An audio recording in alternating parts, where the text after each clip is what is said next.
Hello everyone, स्वागत है आप सभी का इस यूट्यूब चैनल यूपीएससी लॉजी में। मेरा नाम है राहुल, नाम तो आपने सुना ही होगा। शुरू करते हैं सीरीज़ को। विजन आईएएस पीटी 365 का मटेरियल जो है एनवायरनमेंट सेक्शन #एनवायरनमेंट सेक्शन का जो है वो आ चुका है आपके यूपीएससी सिविल सर्विसेज एग्जामिनेशन 2021 के लिए। ओके, तो शुरू करेंगे आज इस मटेरियल को। और मैं बहुत ही ज़्यादा फर्मली और बहुत ही ज़्यादा ओपिनियनेटेड मैनर में बोल रहा हूँ कि मैं एक कोशिश करूँगा इस सीरीज़ को एक हफ्ते में ख़त्म करने की, और नथिंग इज़ इम्पॉसिबल। सो शुरू करेंगे और ख़त्म भी करेंगे एक हफ्ते के अंदर। ओके, तो शुरू करते हैं। और ये जो पीडीएफ है अगर आपको डाउनलोड करनी है तो आप जा सकते हैं www.visioниas.in। वहाँ पर PT 365 का एक आपको टैब मिलेगा, वहाँ पर आप डाउनलोड कर सकते हो। अगर आप मेरे से जुड़ना चाहते हो तो टेलीग्राम पर GS विद राहुल सर्च कर लेना। और अगर आपका ऑप्शनल पब्लिक एडमिनिस्ट्रेशन है आपके यूपीएससी या स्टेट पीएससी में, तो मेरी पबेडपीडिया करंट अफेयर्स मैगज़ीन भी आती है, तो आप उसे परचेज़ कर सकते हो, ले सकते हो, पढ़ सकते हो। सैम्पल कॉपी टेलीग्राम पर पबेडपीडिया ऑफिशियल ग्रुप पर पड़ी हुई है, डली हुई है, अपलोडेड की गई है, तो आप उसे वहाँ से देख सकते हो। और द हिंदू का daily public administration current affairs analysis जो मैं करता था थिंकर्स के साथ करंट अफेयर्स को लिंक करना, उसकी एक यूएसपी है जिसको राहुल्स फैक्टर बोला जाता है। तो वो सारी चीज़ें हैं जो आप देख सकते हो, आप एनालाइज कर सकते हो। अभी हम एनालाइज करते हैं एनवायरनमेंट का ये विजन आईएएस का PT 365 material. Topic number 1 climate change #global scenario, और पहला टॉपिक है एमिशन गैप रिपोर्ट। और यहाँ पर जहाँ कहीं भी ज़रूरत पड़ेगी पिछले साल की पीटी 365 और पिछले 2 साल का करंट अफेयर, 3 साल से जो भी न्यूज़ में है वो चीज़ें भी वैल्यू एडिशन के तौर पर यहाँ पर ऐड की जाएंगी, ताकि आपको कोई भी दिक्कत या परेशानी ना आए। और यूपीएससी में एनवायरनमेंट सेक्शन का कॉम्प्रिहेंसिव कवरेज आपको इसी यूट्यूब चैनल पर कराया जाएगा, दिया जाएगा, प्रोवाइड किया जाएगा। ओके, सो आप सबसे पहले चैनल को सब्सक्राइब करिए और let's get started with climate change. तो पहला टॉपिक है emission gap report. Emission gap report कौन रिलीज करता है? यूपीएससी का फेवरेट क्वेश्चन जो है वो ये रिपोर्ट कौन रिलीज करता है ये है। ठीक है, तो यहाँ पर एमिशन गैप यानी जीएचजी एमिशन यानी ग्लोबल ये जो ग्रीन हाउस गैस के एमिशन की बात करेंगे तो कुछ एनवायरनमेंट से रिलेटेड बॉडी होनी चाहिए। तो आंसर है UNEP, United Nation Environment Programme is the body which is responsible for this specific report. अब आप कहोगे यूएनईपी क्या है? तो पहले न्यूज़ में जाने से पहले, गैप रिपोर्ट में जाने से पहले आप ये समझिए दैट यूएनईपी क्या है। देखो, जैसे हेल्थ में WHO है वैसे ही इसमें यूनेप है। It is as simple as that. Okay, apart from that इसका जो हेडक्वार्टर है वो नैरोबी केन्या में है। अब आप थोड़ा सा इमेजिनेशन कर लो कि जब दही खाना हो, रबड़ी खानी हो, रेबड़ी खानी हो, वॉट एवर, जब अच्छी अच्छी चीज़ें करनी हो, एनवायरनमेंट की बात करनी हो, एनवायरनमेंट थोड़ा सा मतलब कहते हैं डेवलपमेंट से अपोजिट माना जाता था डेवलप्ड कंट्रीज़ में, तो जो अच्छी अच्छी चीज़ें हैं, इकॉनमी है, हेल्थ है, उन सब के हेडक्वार्टर यूरोपियन कंट्रीज़ में है। ठीक है, स्विट्ज़रलैंड की वादियों में या न्यूयॉर्क में या फिर जर्मनी के बोन शहर में। लेकिन जब बात आती है एनवायरनमेंट की तो कहाँ है हेडक्वार्टर? पटक दिया इसका नैरोबी केन्या में है, मतलब थर्ड वर्ल्ड कंट्री आप कह सकते हो। मतलब इस तरीके से आप इमेजिन कर सकते हो, अफ्रीका में नैरोबी में बना दिया हेडक्वार्टर। ठीक है, तो आप ये सारी चीज़ें याद रखिए यहाँ पर। इसके अलावा it depends on the voluntary contribution 95% for the funding. जैसे WHO में आपने न्यूज़ में सुना होगा कि जो हमारे Donald Trump ex president of USA उन्होंने बोला था कि हम यहाँ पर फंडिंग रोक रहे हैं WHO की, तो सेम लॉजिक पे यूनेप भी वैसे ही काम करता है। इसके अलावा UNEA जो है वो UNEP की गवर्निंग बॉडी है। तो आपने जैसे WHO में देखा होगा उसकी गवर्निंग बॉडी होती है, नीति आयोग के अंदर गवर्निंग काउंसिल होती है, ऐसे ही यूनेप की UNEA है। ठीक है, अब आपने ये सारी चीज़ें पढ़ ली, लेकिन अब देखो एनवायरनमेंट में क्यों दिक्कत आती है बच्चों को।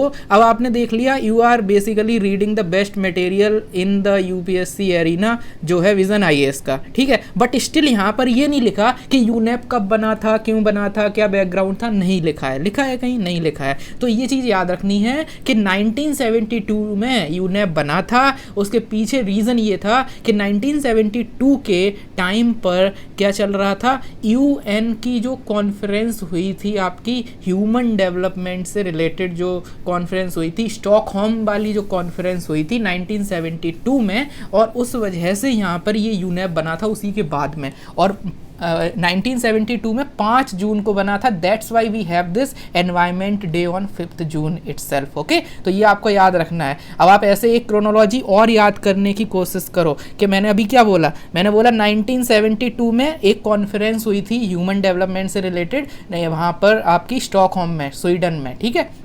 तो ये सारी चीज़ें। उसके अलावा 1982 में एक और हुई थी जो नॉट इम्पॉर्टेंट है। फिर 1992 में 10 साल बाद हुई थी अर्थ समिट, जिसको हम रियो डी जेनेरियो में जो हुई थी, जिसे हम अर्थ समिट भी बोलते हैं, उसका नाम क्या था, United nation conference on environment and development. तो पहली बार स्पेसिफिकली डेवलपमेंट और एनवायरनमेंट की बात 1992 में हुई थी, जिससे अर्थ समिट बोलते हैं। यहाँ पर आपके UNFCCC और इसके अलावा UNCBD यानी कन्वेंशन ऑन बायोलॉजिकल डाइवर्सिटी, इसके अलावा आपका एजेंडा 21 और इसके अलावा आपका जो convention to combat desertification UNCCD, ये त्रिदेव मैं बोलता हूँ, ये यहाँ पर आए थे। फिर 1992 के बाद 2002 में हुई थी world summit on human development, उसको बोलते हैं, जोहानिसबर्ग में हुई थी साउथ अफ्रीका में। और 2012 में फिर एक और हुई थी जिसे Rio+20 भी बोलते हैं, और ये जो हुई थी इसको हम यूनाइटेड नेशन कॉन्फ्रेंस ऑन, यहाँ पर इसको ह्यूमन डेवलपमेंट बोलते हैं, ठीक है। इसको एनवायरनमेंट एंड डेवलपमेंट बोलते हैं, लास्ट वाली को ह्यूमन डेवलपमेंट बोलते हैं, मतलब सस्टेनेबल डेवलपमेंट ऐसा कुछ है। सो ये नाम आपको याद रखने हैं, क्योंकि वर्ल्ड समिट का 2002 वाला UPSC में क्वेश्चन आ चुका है कि 2002 में जो हुई थी उसको क्या बोलते हैं, ऐसा रिलेटेड कुछ क्वेश्चन आ चुका है। तो आपको ये सारी चीज़ें भी याद होनी चाहिए, थोड़ी कहीं ना कहीं जहाँ पर भी लिंकिंग हो सके वहाँ कर लेनी चाहिए। I hope you are getting this thing and let's just move on to the other important thing. इसके अलावा यहाँ पर और फ्लैगशिप पब्लिकेशन क्या है, एक तो हम अभी पढ़ रहे हैं एमिशन गैप रिपोर्ट, इसके अलावा आवर प्लेनेट भी इनका एक पब्लिकेशन है, तुंजा एक है, atlas of our changing environment है। याद रखना, atlas of our changing environment जो है वो यूनेप का है, ठीक है, WMO का नहीं है। WMO जो है वो चेंजिंग क्लाइमेट वगैरह का कुछ आता है, तो WMO करता है। अभी हम देखेंगे अगली न्यूज़ में। तो ऐसे आप चीज़ों को थोड़ा सा, कुछ ऐसी चीज़ें होती हैं उनको बिल्कुल उसमें देख जाते समय थोड़ा दिमाग में उसको थोड़ा उसको ऐसे पैसिव रीडिंग नहीं, एक्टिव रीडिंग करोगे तो याद रहेगा। Global environment outlook is also there. अब मैं कमेंट सेक्शन में मैं आपसे ये सुनना चाह रहा हूँ कि ग्लोबल एनर्जी आउटलुक कौन रिलीज़ करता है। एनवायरनमेंट आउटलुक तो ये रिलीज़ करते हैं, एनर्जी आउटलुक कौन करता है, तो आप ऐसे इनको आंसर कर सकते हैं। अवार्ड क्या दिए जाते हैं, champions of the earth, UN का हाईएस्ट जो इन्वायरमेंटल ऑनर है वो है। सीड अवार्ड, आपने एक वर्ड सुना होगा सीड कैपिटल, सीड कैपिटल वगैरह आपने सुना होगा विद रिस्पेक्ट टू स्टार्टअप वगैरह में कि सीड कैपिटल दी जाएगी या इस तरीके का चीज़ें, एंजल इन्वेस्टमेंट और बाकी स्टार्टअप से रिलेटेड थोड़ा सा कीवर्ड है, बिजनेस से रिलेटेड है। तो सीड अवार्ड भी उसी तरीके से है कि अगर आप कोई बिजनेस कर रहा है, कोई इंडिविजुअल यहाँ पर कोई इनोवेटिव स्मॉल स्केल और लोकली ड्रिवन एंटरप्रेन्योर है ग्लोब में, जिसने सोशल और एनवायरनमेंट एंगल, सारे एंगल को जोड़ के कुछ इनोवेशन किया है, तो उसको ये दे दिया जाता है, समझ रहे हो। जैसे फॉर एग्जांपल लाइक प्लेटफॉर्म्स हैं, जैसे बहुत सारे बाईजूस है एजुकेशन में, या ऐसी कोई अगर ऐसा कुछ बना दे जो एनवायरनमेंट और सोसाइटी को लिंक करे, तो उसको सीड अवार्ड में कंसिडर किया जा सकता है। इसके अलावा ससाकावा जो भी है whatever, so this project prize is also there, जो रिकॉग्नाइज करता है इंडिविजुअल और ऑर्गेनाइजेशन को जो अच्छा काम करते हैं। बस आपको नाम याद रखनी चाहिए, ससाकावा किससे रिलेटेड है। ससाकावा जो है वो किसी मतलब उसका नाम नहीं है, मतलब किसी प्रजाति का नाम नहीं है, किसी उसका नाम नहीं, ऐसे याद रखो।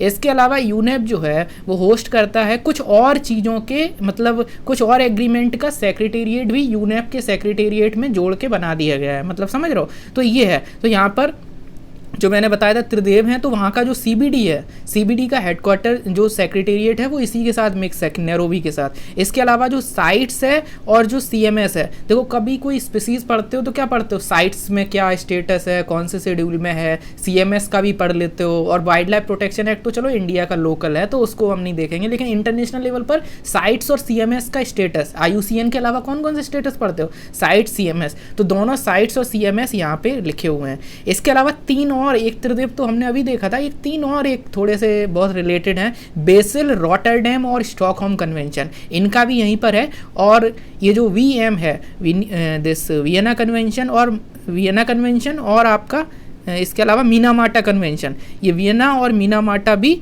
यहीं पर दिए हुए हैं, ठीक है।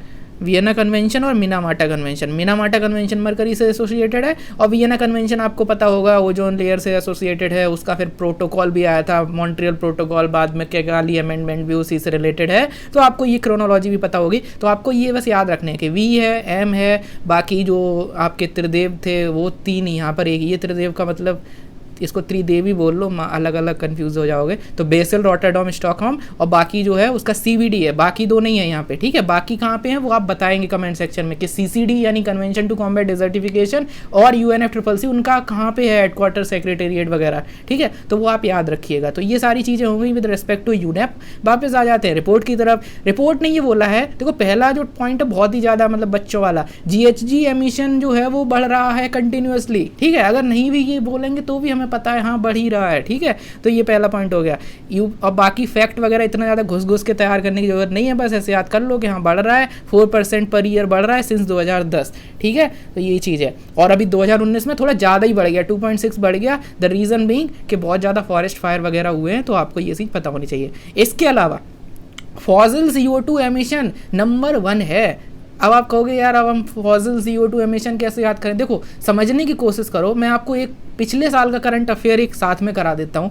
पिछले साल IPCC ने एक स्पेशल रिपोर्ट पब्लिश की थी। अब आप कहोगे कि यार इंपॉर्टेंट नहीं है IPCC की रिपोर्ट। देखो इंपॉर्टेंट है क्योंकि हर साल वो स्पेशल रिपोर्ट हर साल नहीं आती, एक बार आ गई तो थोड़े 1-2 मतलब 2-3 साल इंपॉर्टेंट रहेगी। जैसे स्टेट ऑफ फॉरेस्ट रिपोर्ट हमारी आ चुकी है, तो वो अब 1-2 साल इंपॉर्टेंट रहने वाली है। तो पिछली बार IPCC ने special report on climate change and land एक निकाली थी और एक और निकाली थी special report on ocean and cryosphere, ठीक है। तो ओशियन क्रायोस्फीयर जो है उसमें हम नहीं जाएंगे, हम क्लाइमेट चेंज एंड लैंड वाली रिपोर्ट को अगर मैं आपको एक क्विक रिकैप कराऊं तो उस रिपोर्ट के अंदर क्लाइमेट चेंज और लैंड के बीच का एक रिलेशन बताया गया था। मतलब यहाँ पे थोड़ा सा ड्रॉ वगैरह करते हैं। देखो उस रिपोर्ट ने क्या कहा था कि ये रहा क्लाइमेट चेंज, ये रहा लैंड, कैसे क्लाइमेट चेंज लैंड पर इफेक्ट डाल रहा है। अब लैंड में तो हम भी रहते हैं, प्लांट भी रहते हैं, तो लैंड में मतलब यहाँ पे उसने लिया था जो हमारा फूड जो मतलब जो हमारा जो भी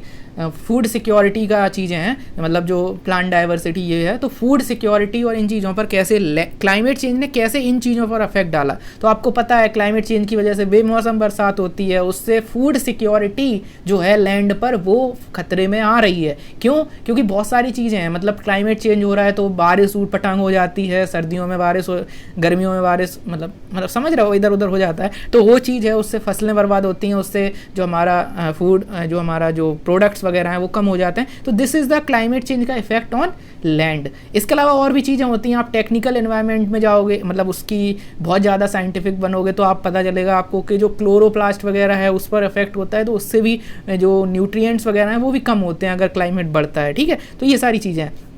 दूसरा उसने बोला था कि कैसे ये चीज़ लैंड पर इफेक्ट डालती है, मतलब जो क्रॉप वगैरह हैं ये कैसे क्लाइमेट चेंज पर इफेक्ट डालती हैं। यहाँ पे दोनों एक दूसरे को इम्पैक्ट कर रहे हैं। तो वो बोला था कि 20 से 30% के अराउंड जो हमारी क्रॉप वगैरह हैं वो क्लाइमेट चेंज में कंट्रीब्यूट कर रहे हैं।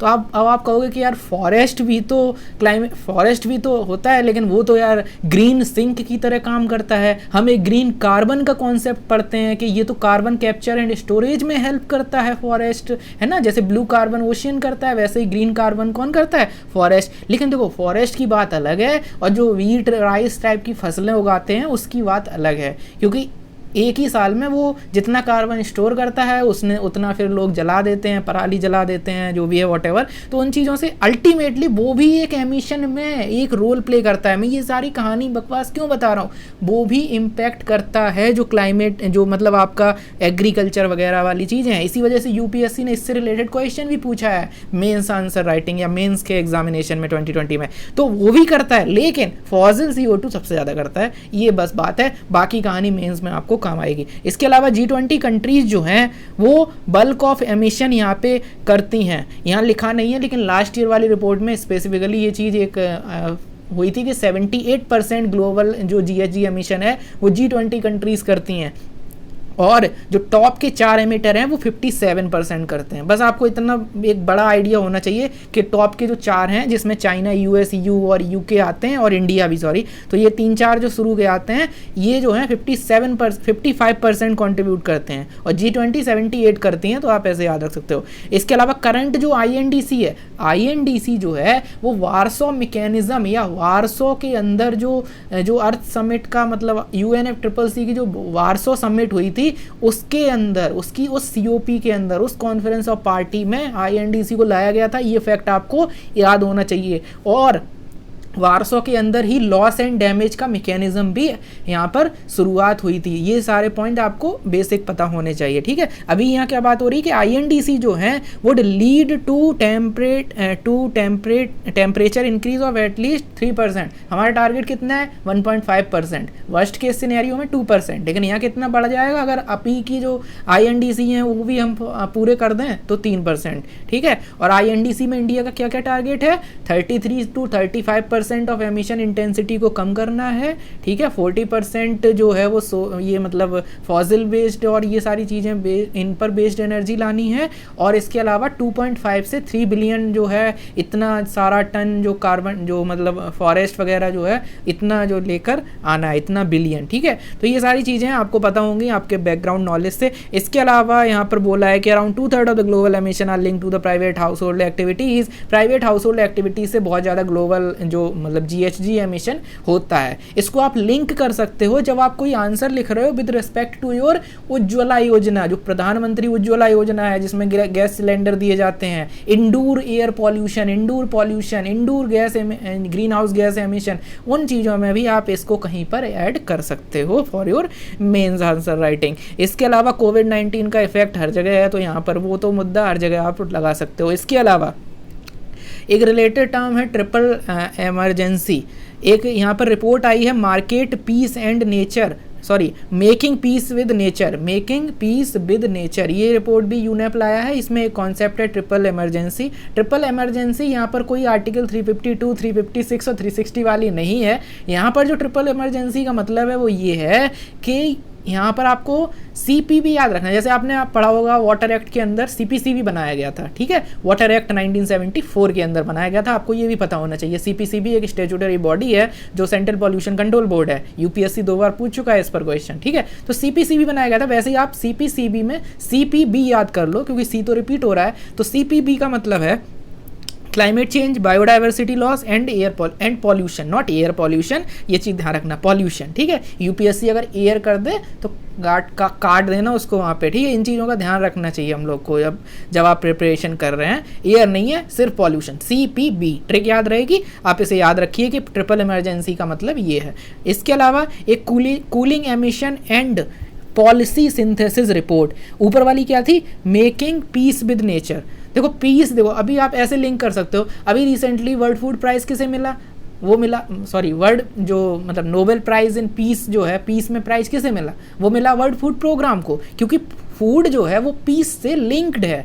जहाँ पर शांति होगी वहाँ फूड सिक्योरिटी अच्छी होगी, और जहाँ पर फूड सिक्योरिटी अच्छी होगी वहाँ ऑटोमेटिकली शांति रहेगी, है ना। तो शांति कहाँ नहीं होती है? जहाँ पर खाने को नहीं है लोगों के पास, है ना। रिवॉल्यूशन तभी होता है जब जनता भूखी होती है। रिवॉल्यूशन तभी होता है जब जनता परेशान होती है, 2 वक्त की रोटी नहीं होती है। तो फूड और पीस में लिंक है, इसी वजह से वर्ल्ड फूड प्रोग्राम को मिला इस बार। वर्ल्ड फूड प्रोग्राम कोई UN की एजेंसी नहीं है, वो एक NGO है, नॉन गवर्नमेंटल ऑर्गेनाइजेशन। यही चीज़ें तो याद रखनी है। 1961 से रिलेटेड उसकी ईयर है, तो ऐसे आप याद रखिए। ऐसे ही अगर फूड की बात पीस से कर सकते हैं तो नेचर की बात पीस से क्यों नहीं हो सकती? और उसी चीज़ को यहाँ पर लिंक करते हुए आप याद रख सकते हो मेकिंग पीस विद नेचर, ठीक है। समझ में आ गया, याद रहेगा। ऐसे ही एक और है cooling emission and policy synthesis report. Cooling emission, ठीक है, तो emission and policy synthesis report UNEP plus IEA की रिपोर्ट है। थोड़ी देर पहले मैंने एक क्वेश्चन पूछा था, ग्लोबल एनवायरनमेंट आउटलुक, उसका कौन लाता है? तो वो तो यूनेप लाता है, लेकिन ग्लोबल एनर्जी आउटलुक कौन लाता है? वो आपका IEA लाता है।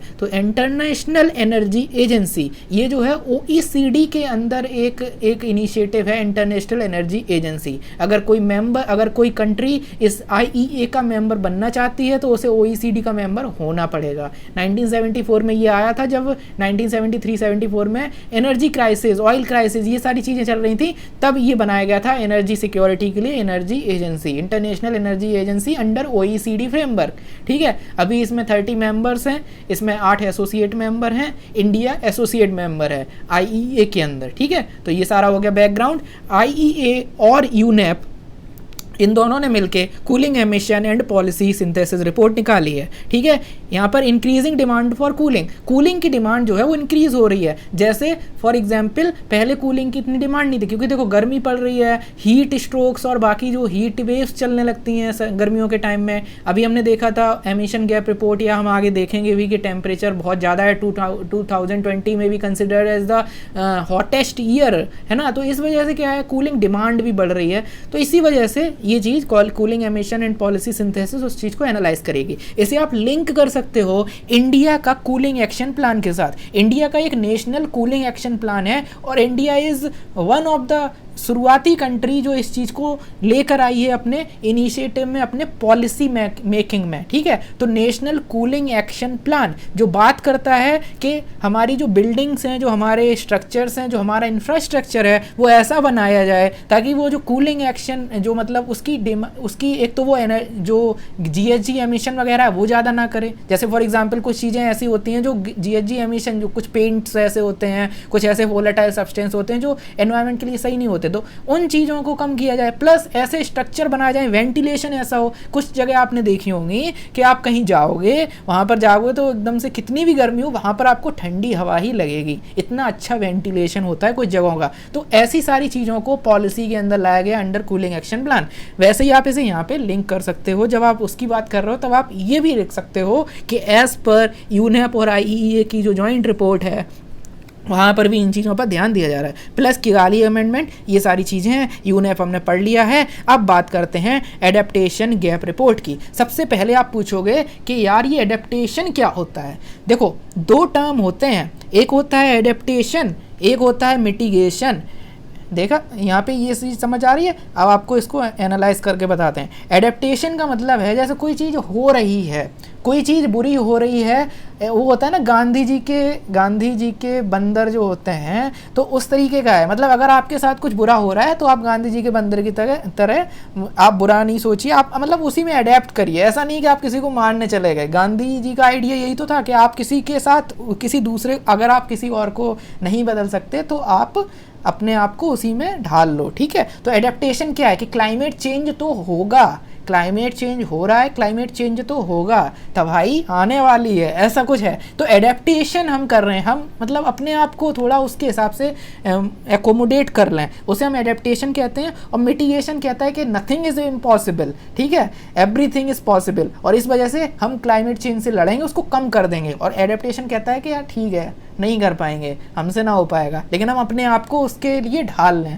एडेप्ट कर लें, ठीक है। जैसे आपको देखने को मिलता है एडेप्टेशन होता है, मतलब जो क्लाइमेट, मतलब जो देखा होगा ना कि एडेप्टेशन के बहुत सारे कॉन्सेप्ट होते हैं कि जो डेजर्ट में अलग तरीके से जो जीव जंतु हैं अडेप्ट कर लेते हैं और बाकी जगह अलग तरीके से। तो ये तो आपको UPSC पढ़ रहा हो तो इतना तो बेसिक पता ही होगा।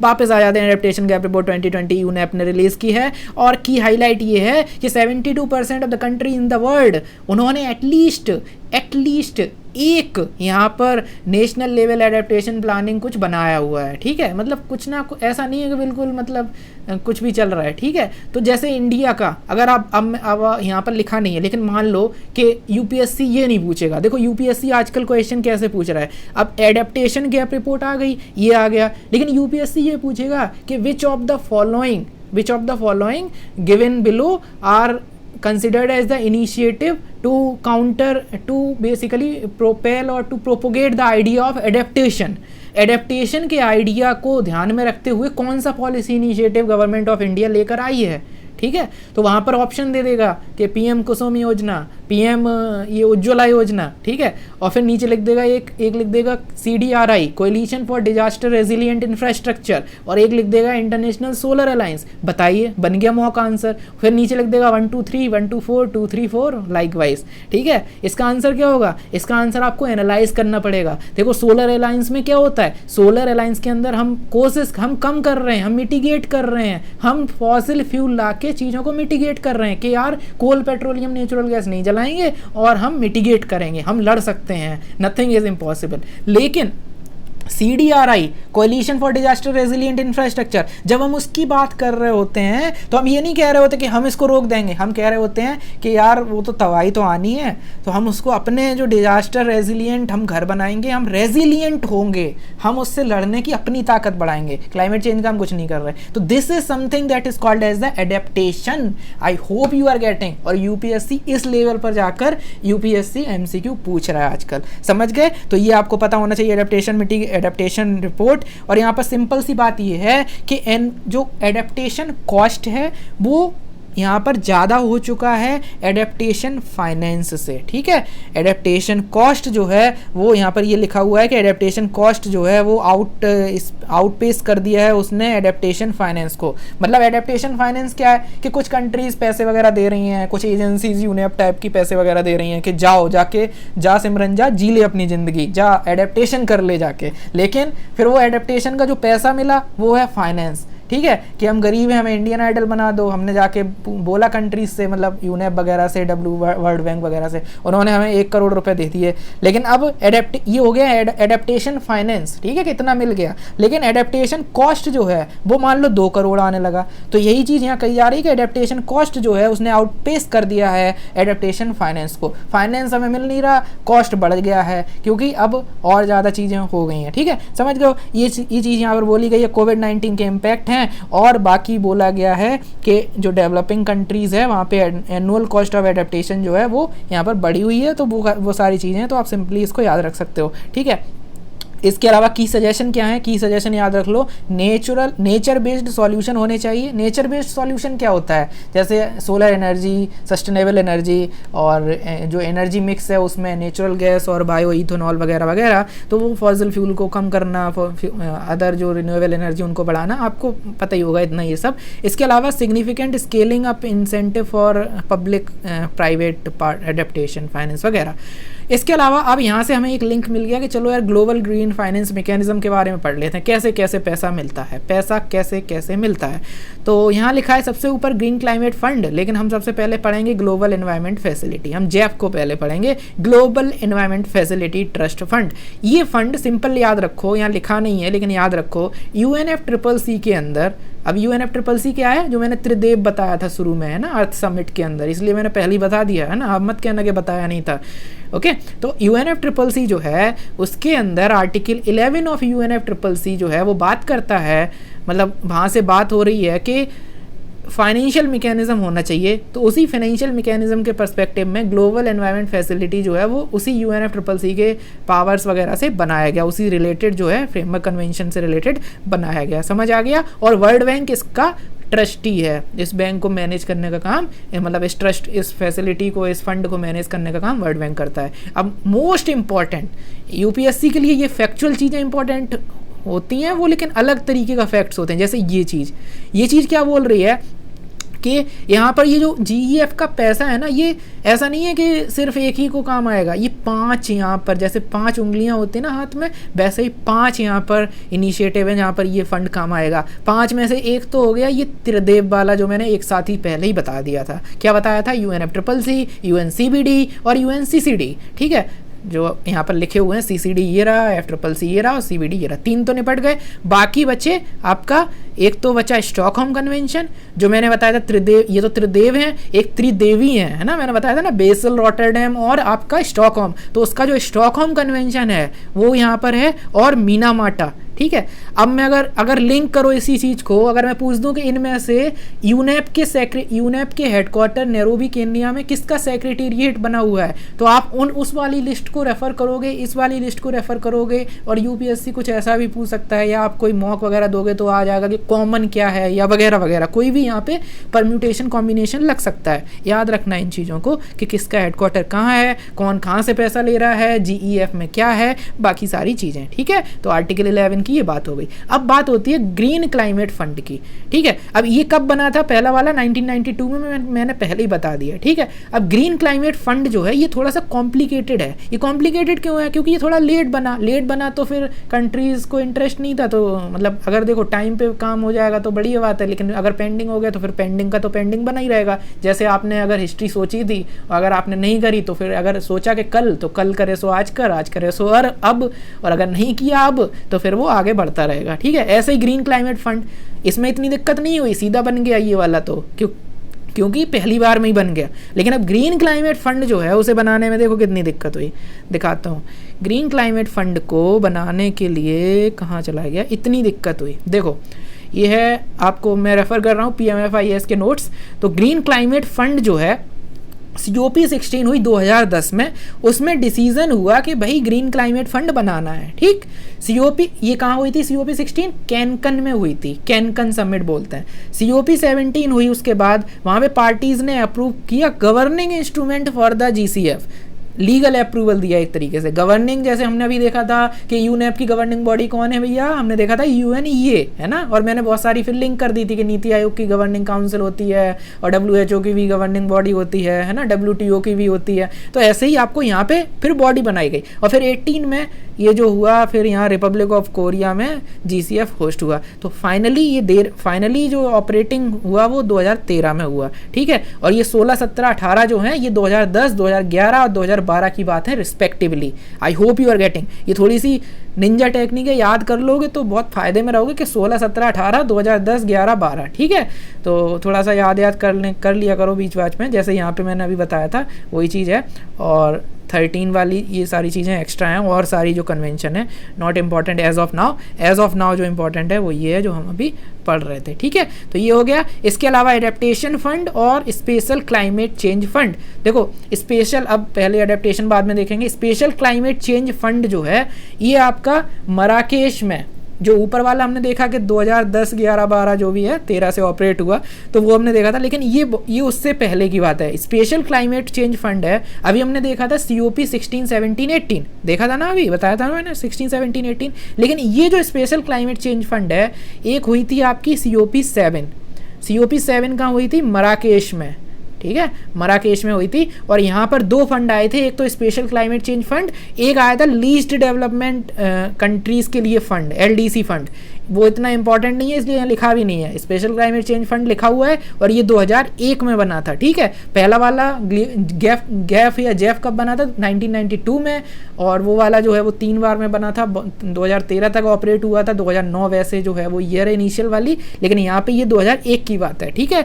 LDC नॉट दैट इंपॉर्टेंट, लेकिन ये स्पेशल क्लाइमेट चेंज फंड, ठीक है, ये याद रखना। और ये जो है इसका भी operating entity financial mechanism SCCF जो है ये यहाँ पे हुआ था, और इसका जो काम होता है वो इन डेवलपिंग कंट्रीज़ को फंडिंग प्रोवाइड करना होता है, ठीक है। लेकिन यहाँ डेवलपिंग के साथ साथ कंट्रीज़ इन ट्रांजिशन भी लिखा है। बाकी एडेप्टेशन फंड भी 2001 में बना था, और इसका जो है वो क्लीन डेवलपमेंट मैकेनिज्म, जो हमने एडेप्टेशन गैप पढ़ा था उसी तरीके से यहाँ फंडिंग है कि अडेप्ट करो, ऐसे प्रोजेक्ट बनाओ जो चीज़ों को अडेप्ट करें। इसके अलावा इंटरनेशनल क्लाइमेट इनिशिएटिव IKI के लिखा हुआ है यहाँ पे, ओके। सो ये फाइनेंशियल इंस्ट्रूमेंट है जर्मन फेडरल मिनिस्ट्री का, ठीक है। ये अलग से इसको ध्यान रखना, उन फंड्स के साथ इसको मिक्स मत कर देना। ये जर्मन फेडरल मिनिस्ट्री, जैसे हमारी ministry of environment, forest and climate change है, ऐसे ही ये जर्मन मिनिस्ट्री का एक पार्ट है, और ये सारी चीज़ें हैं। कुछ टर्मिनोलॉजी जो हमने अभी देखी है, एडेप्टेशन का मतलब मैंने बता दिया है, गैप का मतलब क्या है कि कितना आपने सोचा था और कितना आप कर पा रहे हो, दोनों के बीच में जो डिफरेंस है उसे एडेप्टेशन गैप बोलेंगे। कॉस्ट मैंने बता दी कि प्लानिंग, प्रिपरेशन, फैसिलिटेशन की जो कॉस्ट है वो सारी होती है। इसके अलावा nature based solution, sustainable solution, simple है। क्लाइमेट फाइनेंस क्या होता है, जो हमें पैसा मिलता है for doing the climate resilient और क्लाइमेट एडेप्टिव और क्लाइमेट स्मार्ट एक्सरसाइजेस। ये सारे वर्ड्स हैं जो आप आंसर राइटिंग में यूज़ करोगे, है ना। ऐसा मत सोचना कि ये सब प्री की तैयारी हो रही है, सब साथ में होता है, ठीक है। अब बात करते हैं क्लाइमेट चेंज परफॉर्मेंस इंडेक्स की। देखो बाद में पढ़ना है परफॉर्मेंस इंडेक्स, पहले एक चीज़ समझो कि क्लाइमेट चेंज परफॉर्मेंस इंडेक्स का एक भाई है क्लाइमेट रिस्क इंडेक्स। पहले तो परफॉर्मेंस और रिस्क है तो इश्क इश्क है, ठीक है। तो रिस्क हो गया, फिर उसका इश्क जो है वो परफॉर्मेंस में दिखेगा, है ना। जब यूपीएससी क्रैक हो जाएगा, कनिष्क कटारिया बन जाओगे, फिर कहोगे कि जीएफ थी साथ में वगैरह वगैरह। तो ऐसे ही यहाँ पे है, एक तरफ रिस्क है और एक तरफ इश्क है, यानी परफॉर्मेंस है। तो क्लाइमेट चेंज परफॉर्मेंस इंडेक्स, देखो यहाँ परफॉर्मेंस इंडेक्स, कितने ज़्यादा वर्ड्स हैं, कितना बड़ा है ये। तो इस वजह से यहाँ पे जो इंडेक्स है वो पब्लिश भी ज़्यादा लोगों के द्वारा किया जाएगा। जर्मन वॉच भी है, न्यू क्लाइमेट इनिशिएटिव भी है और क्लाइमेट एक्शन नेटवर्क भी है, ठीक है। तो जब ये चीज़ है तो देखो, जब परफॉर्मेंस की बात आएगी तो क्रेडिट लेने ज़्यादा लोग आ जाते हैं। ऐसे ही यहाँ पे है, index is published by German watch plus new climate institute plus ये जो कैन है क्लाइमेट एक्शन नेटवर्क। लेकिन जब रिस्क होता है तो कोई नहीं होता, ठीक है, कोई खड़ा नहीं होता जब आप यूपीएससी क्रैक नहीं कर पाता या कोई नहीं कर पाता तो इसलिए वहाँ पे सिर्फ जर्मन वॉच आता है, कोई गिने चुने आता है, ठीक है। तो जर्मन वॉच सिर्फ आता है जब रिस्क होती है, लेकिन जब परफॉर्मेंस होती है तो तीन आ जाते हैं। तीनों के नाम याद रखना, ठीक है। अब आप पूछोगे यार कहाँ से, कहीं लिखा भी नहीं है रिस्क इंडेक्स। देखो लिखा है, लास्ट ईयर थोड़ा ज़्यादा लिखा था, इस बार थोड़ा सा रिलेटेड न्यूज़ में ये लिखा है, देखो ग्लोबल क्लाइमेट रिस्क इंडेक्स, ठीक है। कौन रिलीज करता है? जर्मन वॉच, ठीक है। रिस्क में जब हो गए तब जिंदगी में कोई साथ नहीं खड़ा होता है, तो सिर्फ एक जर्मन वॉच कोई है, एक ही खड़ा है। लेकिन जब परफॉर्मेंस की बात आएगी तो तीन आ गए, जर्मन वॉच भी आ गया, न्यू क्लाइमेट इनिशिएटिव भी आ गया, इंस्टीट्यूट सॉरी, और क्लाइमेट एक्शन नेटवर्क भी आ गया। ये आपको डिफरेंस पता होना चाहिए, ठीक है। अब इसके अलावा पब्लिश्ड एनुअली 2005 के बाद से लगातार पब्लिश हो रहा है, ठीक है। ये चीज़ पता होनी चाहिए, कहीं एलिमिनेशन में काम आ जाएगी। और 2017 में मेथोडोलॉजी बदली गई थी, 2015 पेरिस एग्रीमेंट के बाद पे, ठीक है। अब कभी मान लो मेंस में एनालाइज करने को आ जाए कि पेरिस एग्रीमेंट की तो कोई बात ही नहीं सुनता, उसका तो कोई फर्क नहीं पड़ा, या उसका परफॉर्मेंस एनालाइज करो, तो आप ऐसे कह सकते हो देखो यहाँ पर पेरिस एग्रीमेंट के बेसिस पर चीज़ें बदली जा रही हैं, उसको एनालाइज किया जा रहा है, मतलब काम हुआ है ग्राउंड लेवल पर। ऐसे आप कहीं एग्जाम्पल में यूज कर सकते हो। इसके अलावा climate change performance index 57 countries end of the European union, इतना यहाँ पे कंट्रीज ली जाती हैं, और इंडिया की रैंक 10th आई है। पिछली बार 9th आई थी, इस बार 10 आई है, ठीक है। लेकिन जो मॉक क्वेश्चन होगा कि इंडिया टॉप 10 कंट्रीज़ में आती है, वो पिछली बार भी वो ऑप्शन सही था, आज भी सही है, ठीक है।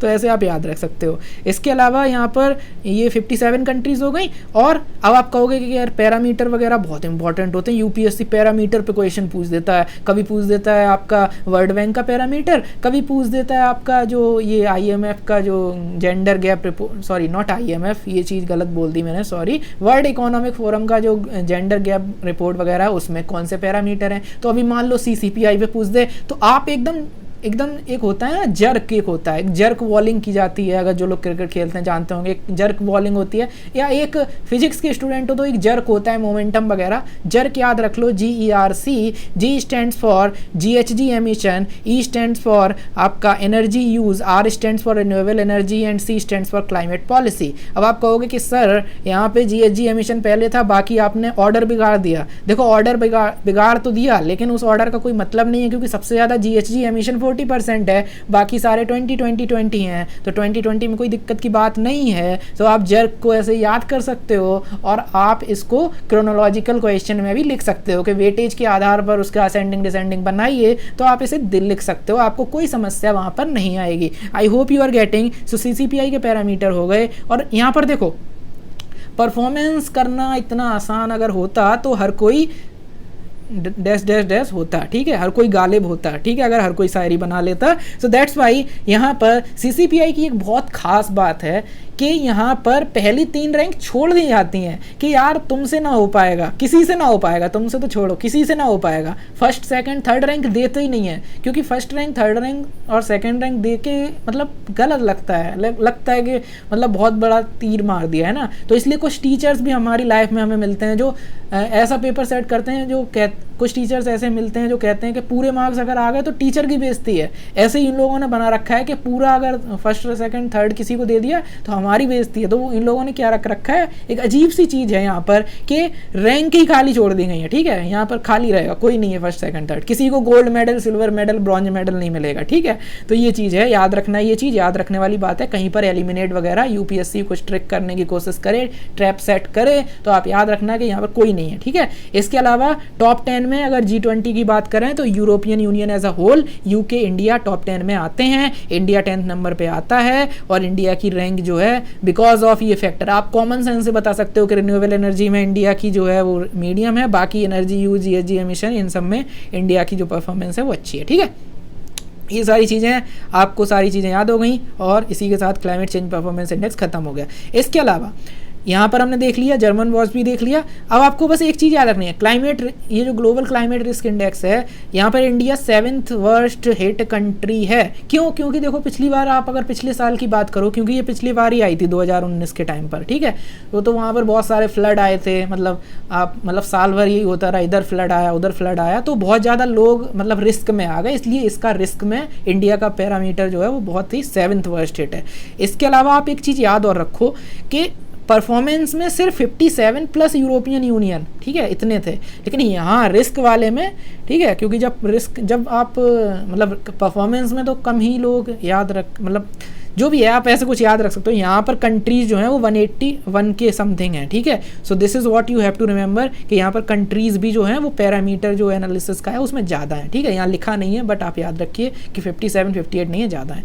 इसके अलावा state of global climate report, अब यहाँ पे देखो ऐसी चीज़ें कैसे याद की जाती हैं, ये रिपोर्ट कैसे याद की जाती हैं। देखो state of global climate report WMO ला रहा है, ठीक है, तो ग्लोबल क्लाइमेट को मेज़र करेंगे, क्योंकि यहाँ मेज़र करेंगे, यहाँ पे कुछ ऐसा नहीं है कि एनालिसिस कर रहे हैं कि क्लाइमेट का इम्पैक्ट कितना होगा, तब तो IPCC अपनी रिपोर्ट लाएगा या यूनेप वगैरह भी ला सकता है, लेकिन अभी मेज़र किया जा रहा है, तो इसलिए WMO मेटीओरोलॉजिकल ऑर्गेनाइजेशन की ज़रूरत पड़ेगी, समझ रहे हो। जैसे फॉर एग्जांपल अगर हम बात करते हैं कि मान लो कि अगर मान लो कि फ्लड आने वाला है, साइक्लोन आने वाला है, तो IMD वहाँ पर होता है, ठीक है, साइक्लोन के केस में स्पेसिफिकली IMD होता है। तो अगर उसका एनालिसिस करना क्या इम्पैक्ट पड़ा वो कोई और करेगा, है ना, तो साइंटिफिक चीज़ है, तो WMO यहाँ पर है, state of global climate report. ऐसे ही आपको state of world forest report कौन रिलीज़ करता है, फॉरेस्ट रिसोर्स असेसमेंट रिपोर्ट कौन रिलीज़ करता है, वो सब आपको पता होना चाहिए, ठीक है। तो state of global climate report है, ऐसे ही स्टेट ऑफ इकोनॉमी कौन करता है, स्टेट वगैरह वगैरह, ऐसे आप याद रख सकते हैं। तो WMO इसको रिलीज़ करता है, ठीक है। और यहाँ पर आपको क्या याद रखना है कि global climate indicators to describe the changing climate and provide broad view of this thing वगैरह वगैरह। तो ये सारी चीज़ें फैक्चुअल डिटेल्स, फैक्चुअल नहीं है और बहुत जेनरिक है, तो इसमें कोई वो नहीं है, मॉनिटर करता है जो क्लाइमेट चेंज वगैरह हो रहा है, ठीक है। अब आप यहाँ पर ये याद रखो कि WMO जो है, WMO क्या है, देखो ये एक इंटर गवर्नमेंटल ऑर्गेनाइजेशन है, this is something that is really very important. World food programme वगैरह में क्या होता है, वो है तो नाम तो उसका ऐसा है वर्ल्ड फूड प्रोग्राम, लेकिन वो जो है वो NGO है, ठीक है। Same goes with other organisation, बहुत सारी ऐसी ऑर्गेनाइजेशन है, जैसे IUCN भी ऐसे ही है, वो भी कोई मतलब एक मतलब अलग तरीके से काम करता है, ऐसे आपकी और भी बहुत सारी ऑर्गेनाइजेशन है। अभी आपको ये याद रखना है कि ये इंटर गवर्नमेंटल है, WMO इंटर गवर्नमेंटल है, ठीक है, with a membership of 193 member states and territories, ठीक है, तो 193। अब मैं यहाँ पर आपसे एक क्वेश्चन पूछना चाह रहा हूँ, आपको थोड़ा सा क्या करना है, आपको एनालिसिस करना है कि 193 मेंबर यहाँ हैं, ठीक है, और UN में मेंबर भी 193 हैं, लेकिन अगर आप UNFCCC देखोगे तो कितने लोगों ने, कितने कंट्रीज़ ने उसको साइन किया, या वियना कन्वेंशन में क्या आएगा 197। ये 4 एक्स्ट्रा क्या है वो आप थोड़ा सा एनालाइज करोगे, उसको याद रखोगे, उसको सर्च करोगे ताकि आप लॉन्ग टर्म में याद कर पाओ। ओके, अब वापस आ जाते हैं WMO में। स्पेशलाइज्ड एजेंसी है of United nation for the metrology, और मेट्रोलॉजी में वेदर क्लाइमेट तो होता ही है, साथ में हाइड्रोलॉजी और जियोफिजिक्स भी होता है, जियोफिजिकल साइंस। इंडिया इसका मेंबर है और इसका हेडक्वार्टर जेनेवा स्विट्जरलैंड में। देख रहे हो, समझ रहे हो, यहाँ पे अब नैरोबी में नहीं है, ये थोड़ी स्पेशलाइज्ड है, बड़ी चीज़ है, तो नैरोबी यहाँ रख लिया अपनी जगह, ठीक है, वादियों में, क्योंकि वहाँ अब देखो इनको पता है क्लाइमेट चेंज हो रहा है, देखो ऐसे याद करने की कोशिश करो। State of global climate change कौन कौन ला रहा है? डब्ल्यूएमओ ला रहा है। तो डब्ल्यूएमओ को तो पता ही है ना कि क्लाइमेट चेंज हो रहा है, हमें शायद नहीं पता लेकिन डब्ल्यूएमओ को तो पता भी है कितना गलत है। तो इसलिए डब्ल्यूएमओ खुद ही ऐसी जगह है, ठंडी जगह पे स्विट्जरलैंड में है ना, तो ऐसे आप याद रख सकते हो। मेंबर है यूनाइटेड नेशन डेवलपमेंट ग्रुप का, और सुप्रीम बॉडी जो है वर्ल्ड मेट्रोलॉजिकल कांग्रेस होती है जिसमें डब्ल्यूएमओ मेंबर होते हैं, ठीक है। Related news, state of climate service report भी 2020 जो है वो भी डब्ल्यूएमओ ने रिलीज की थी, क्लाइमेट सर्विस, ठीक है। याद रखना, थोड़ा सा इसको भूलने के चांसेस रहेंगे अदरवाइज, ठीक है। तो ये सारी चीज़ें हैं, I hope you are getting. इसके अलावा की फाइंडिंग क्या है? की फाइंडिंग ये है कि एवरेज ग्लोबल टेम्परेचर जो है अभी 2020 में 1.2 डिग्री सेल्सियस बढ़ गया है प्री इंडस्ट्रियल लेवल का, समझ रहे हो। अब इस चीज़ की ग्रेविटी को समझने की कोशिश करो। ये चीज़ें याद नहीं की जाती, ये चीज़ मगअप नहीं की जाती। आप बस ऐसे समझो कि पेरिस क्लाइमेट चेंज और बाकी सारी चीज़ों में हमने क्या टारगेट रखे हैं, क्योटो प्रोटोकॉल में क्या टारगेट रखा है, 2030 तक 1.5 डिग्री सेल्सियस पे रेस्ट्रिक्ट करना है, और वर्स्ट केस में 2 डिग्री सेल्सियस बढ़ना चाहिए प्री इंडस्ट्रियल लेवल का, और यहाँ देखोगे तो 1.2 पहले ही बढ़ चुका है। आप ऐसे थोड़ा चीज़ों को समझो, उनकी ग्रेविटी को समझो, उसकी सीरियसनेस को समझो। याद करने की जरूरत नहीं है कि मगअप करने बैठ गए है ना, मग्गा लेके कि अब हम बस याद किए जा रहे हैं 1.2 1.3। समझने की कोशिश करो कि यार कितना गलत है ये, अपने आप याद रहेगा। जिस चीज़ को फील करोगे वो चीज़ याद रहेगी, जिस चीज़ को फील नहीं करोगे वो कभी याद नहीं रहेगी, ठीक है। जैसे बाबू सोना वाली चीज़ें याद रहती हैं क्योंकि वहाँ फीलिंग्स होती हैं, याद यहाँ नहीं होते, फैक्ट याद नहीं होते क्योंकि यहाँ फीलिंग्स ही नहीं है। तो फील लाओ उसको, ठीक है, समझ रहे हो। 2020 क्या है? Is very likely to be one of the 3 warmest year, है ना, तो ये बहुत गर्म है। इसके अलावा ocean acidification is increasing. Ocean acidification Shankar IAS में रेफर करोगे, अलग से चैप्टर है। So let me bring some sort of analysis for you. देखो ओशियन एसिड, ये आप अपने मेंस के डायग्राम बना सकते हो जब आप आंसर राइटिंग करते हो। देखो यहाँ लिखो एक सर्किल में ओशियन एसिडिफिकेशन, ये मैंने खुद बनाया है। यहाँ पे लिख दो कॉपीराइट इशू, मतलब यहाँ लिख दो कॉपीराइट, ठीक है। तो ओके, सो यहाँ पर on a lighter note I am saying all these things, कोई कॉपीराइट का कोई मुद्दा नहीं है। ओके, तो ओशियन एसिडिफिकेशन, इसके कॉज हम सब इधर लिखेंगे और इसका इम्पैक्ट इधर लिखेंगे, ठीक है। कॉज क्या है? सबसे पहला कॉज तो ओशियन एसिडिफिकेशन का है कि भैया CO2 बढ़ रहा है, ठीक है। CO2 बढ़ रहा है। CO2 बढ़ने से क्या होता है? देखो मान लो हवा में CO2 बढ़ गया, CO2 बढ़ने से क्या होगा? जब CO2 जाएगा पानी में तो पानी में जो H2O है उसके साथ रिएक्ट करेगा, और रिएक्ट करने के बाद वहाँ पे HCO3 माइनस और ऐसी रिएक्शन होगी, मतलब हाइड्रोजन जो है वो वहाँ पे मतलब H2O जो है उसमें तो हाइड्रोजन अलग से है लेकिन वो वहाँ पे रिएक्ट वगैरह करेगा तो हाइड्रोजन pH बढ़ा देगा। pH जो है वो वहाँ पे हाइड्रोजन की बढ़ेगी और pH कम होगा, हाइड्रोजन की बढ़ेगी तो एसिडिटी बढ़ेगी उसकी, ठीक है। और इसके अलावा H2CO3 जो होता है पानी के साथ मतलब ये जो बाइकार्बोनेट वगैरह वो भी रिएक्ट करेगा और वहाँ पे ऐसी चीज़ें होंगी। तो CO2 is the first thing, क्योंकि CO2 जो है, और आप सिंपल अगर ये रिएक्शन अगर आपको नहीं समझनी है, आप सिंपल ऐसे याद रखो, कार्बन डाइऑक्साइड प्लस H2O, पानी में कार्बन डाइऑक्साइड बनाओगे मिलाओगे तो कार्बोनिक एसिड बनेगा, ठीक है, समझ गए। अगर नाइट्रोजन ऑक्साइड NO2 वगैरह या NO से रिलेटेड कोई चीज़ें पानी में मिलाओगे तो नाइट्रिक एसिड बनेगा, HNO3 बनेगा, कार्बन से कार्बोनिक एसिड बनेगा, और सल्फर होगा, सल्फर डाइऑक्साइड वगैरह तो सल्फ्यूरिक एसिड बनेगा, समझ गए। तो कार्बन की वजह से, कार्बन डाइऑक्साइड की वजह से वो यहाँ पे आपको कार्बोनिक एसिड बन जाता है। इसके अलावा एक रीज़न है एसिड रेन।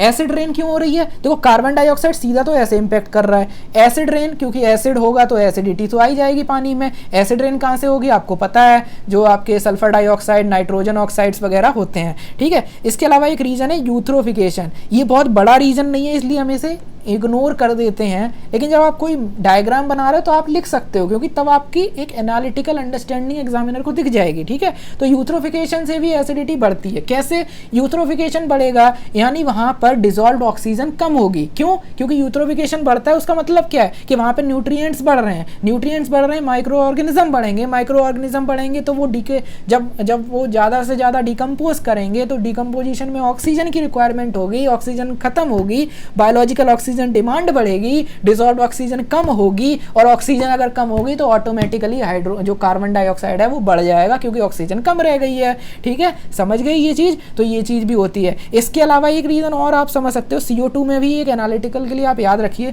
जब CO2 बढ़ता है, CO2 बढ़ता है या टेम्परेचर, मान लो टेम्परेचर बढ़ गया, यहाँ पर एक वीसीएस साइकिल भी बना सकते हो। अगर ओशियन एसिडिफिकेशन हो, मतलब एक टेम्परेचर बढ़ता है तो क्या होता है, जो वहाँ पे जो ऑर्गेनिज्म है उनका मेटाबॉलिज्म ऐसा हो जाता है कि उनकी मतलब ज़्यादा वो मेटाबॉलिक उसका ऐसा रिएक्शन होने लगते हैं कि वो ज़्यादा ऑक्सीजन डिमांड करने लगते हैं, समझ रहे हो। मतलब जैसे मान लो कि आप कहीं पे ऑक्सीजन की कमी है तो आप जल्दी जल्दी सांस लोगे, ऐसा आपका मेटाबॉलिज्म हो जाता है। वैसे ही ऐसा होता है, तो ज़्यादा ऑक्सीजन की डिमांड हो जाती है तो और जल्दी ऑक्सीजन खत्म होगी, एसिडिफिकेशन होगा। इम्पैक्ट क्या होते हैं, इम्पैक्ट इस तरफ अगर आप लिखोगे तो यहाँ पे pH जो कम हो रहा है और बाकी सारी चीज़ें हो रही हैं, तो उससे इम्पैक्ट क्या हो रहा है, pH कम हो जाएगा यानी एसिडिफिकेशन हो रहा है। प्लस यहाँ पे क्या होता है, जो मतलब जो CO2 है, CO2 तो बढ़ रहा है लेकिन यहाँ पे ये जो कार्बोनेट वगैरह है उसकी जो क्वांटिटी है वो कम हो जाती है, जिससे जो कार्बोनेट शेल बनाने में हेल्प करता है ऑर्गेनिज्म की, वो भी यहाँ पे नहीं बना पाते हैं, ठीक है। इसके अलावा एक होती है वर्टिकल, एक सैचुरेशन हॉरिजन होता है, एक लाइन होती है सैचुरेशन हॉरिजन।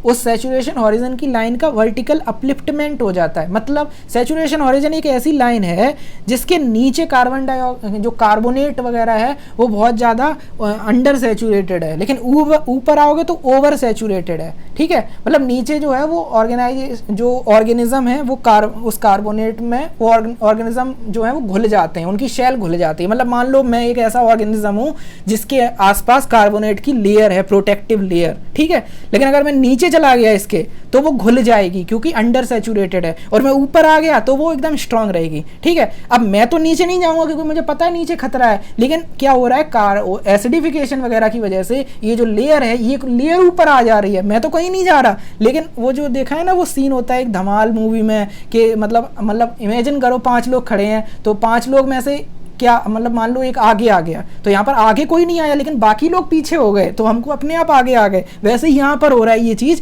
कि यहाँ पर यही हो रहा है कि ऑर्गेनिज्म नीचे नहीं जा रहा है, क्योंकि ऑर्गेनिज्म नीचे जाएंगे तो पता है कि कार्बोनेट सैचुरेट हो जाएगा, अंडर सैचुरेटेड रीजन है नीचे, लेकिन वो खुद ही लेयर ऊपर आ रही है, समझ रहे हो। क्योंकि लेयर क्यों ऊपर आ रही है, क्योंकि एसिडिफिकेशन हो रहा है। तो ये सारी चीज़ें आप यूज़ कर सकते हो मेंस आंसर राइटिंग वगैरह वगैरह में। Now let's move on to the next news article, assessment of climate change over the Indian region. अभी हमने ये क्लाइमेट चेंज, ये क्या है, क्लाइमेट रिपोर्ट, ये ग्लोबल क्लाइमेट रिपोर्ट को मेजर कर रही है WMO अपनी मशीन और साइंटिफिक एनालिसिस के थ्रू। लेकिन अब assessment of climate change in the Indian reason, ठीक है। तो इंडिया, और ऐसा पहली बार हुआ है 17-18 सालों में, नहीं गाना है, असेसमेंट ऑफ क्लाइमेट चेंज जो है वो इंडियन रीजन में यहाँ पर एनालाइज किया जा रहा है मिनिस्ट्री ऑफ अर्थ साइंस के द्वारा। और ये पहली बार हुआ है। दिस इज समथिंग जो आपको याद रखना है। ये मैंने गाना इसलिए थोड़ा सा फ्लो में बोल दिया ताकि आप एग्जाम में जब आप ये क्वेश्चन फेस करो तो आपको याद आ जाए कि हाँ एक लेक्चर कहीं धोखे से यूट्यूब पे सुन लिया था, उस लेक्चर में ऐसा कुछ बोले थे, तो याद रहेगा, ठीक है। तो it is the first ever attempt to document the climate change in the region. और इसने क्या फाइंडिंग की, देखो समझने की कोशिश करो, याद करने की कोशिश करो, याद कैसे करते हैं वो भी सीखो।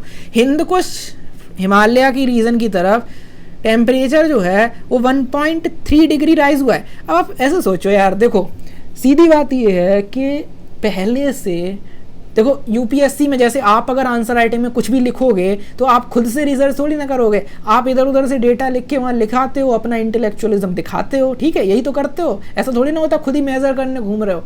ऐसा ही सोचो कि जो IAS ऑफिसर होंगे मिनिस्ट्री ऑफ अर्थ साइंस में, प्रैक्टिकल चीज़ पे बात करेंगे, बाकी बातें नहीं करेंगे, ठीक है, बाकी बातें पीने बाद, ठीक है, तो बाकी बातें नहीं करेंगे। आप समझो कि वहाँ पे भी तो आपकी तरह ही कोई IAS ऑफिसर बैठा हुआ है और वो खुद ही थोड़ी ना क्लाइमेट लेके वहाँ घूमेगा जाके इंडियन रीजन में कि हिंदू उस पर कितना है, कहाँ कितना है।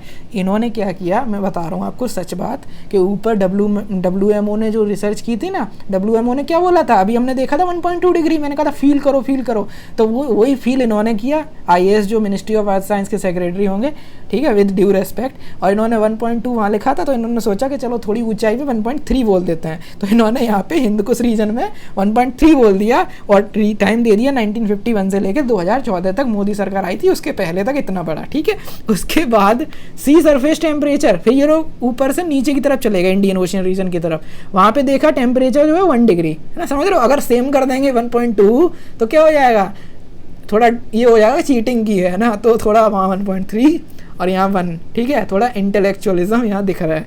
और ये रीज़न है ये 15 साल, अब ये 2014 था, ये 15 है, तो शायद यूपीएससी आपको, क्योंकि देखो वैसे हर चीज़ में ऐसे घुस घुस के याद नहीं किया जाता, लेकिन ये पहली बार हुआ है ना 17-18 सालों में, तो इसलिए थोड़ा सा ध्यान दो इन चीज़ों पे कि मान लो पहले 14 था तो नीचे जाते जाते 1 साल लग गया, तो 15 तक का ये है, ठीक है। और इसके अलावा फिर हमें याद आया, मतलब मिनिस्ट्री ऑफ अर्थ साइंस के जो भी सेक्रेटरी हैं उनको याद आया कि यार ऊपर रेगिस्तान तो रह ही गया, तो ये वापस फिर ऊपर गए, मतलब पूरा हिंदकुश तक नहीं, हिंदकुश तो यार ऊपर ज़्यादा ही होगा, तो यहाँ तक वापस चले गए राजस्थान तक, रेगिस्तान तक, या ड्रॉथ देखने चले गए। तो ड्रॉथ की फ्रीक्वेंसी और स्पेशियल एक्सटेंट बढ़ा है, और इस रीजन है इस टाइम में 51-16। क्यों अब ये 16 कैसे हो गया? क्योंकि पहले 14 था, फिर नीचे गए तो 1 साल लग गया, आप वापस ऊपर आए तो 1 साल और लग गया, 16, ठीक है। मतलब ये बकवास जितनी भी की थी, अगर आपको ख़राब लगे तो कोई बात नहीं, लेकिन शायद याद हो जाए इस बहाने, ठीक है। सो यही इसका सीरीज़ का मतलब है, बाकी तो आप खुद भी पढ़ सकते हो, कोई इसमें वो रॉकेट साइंस नहीं होती है, ठीक है।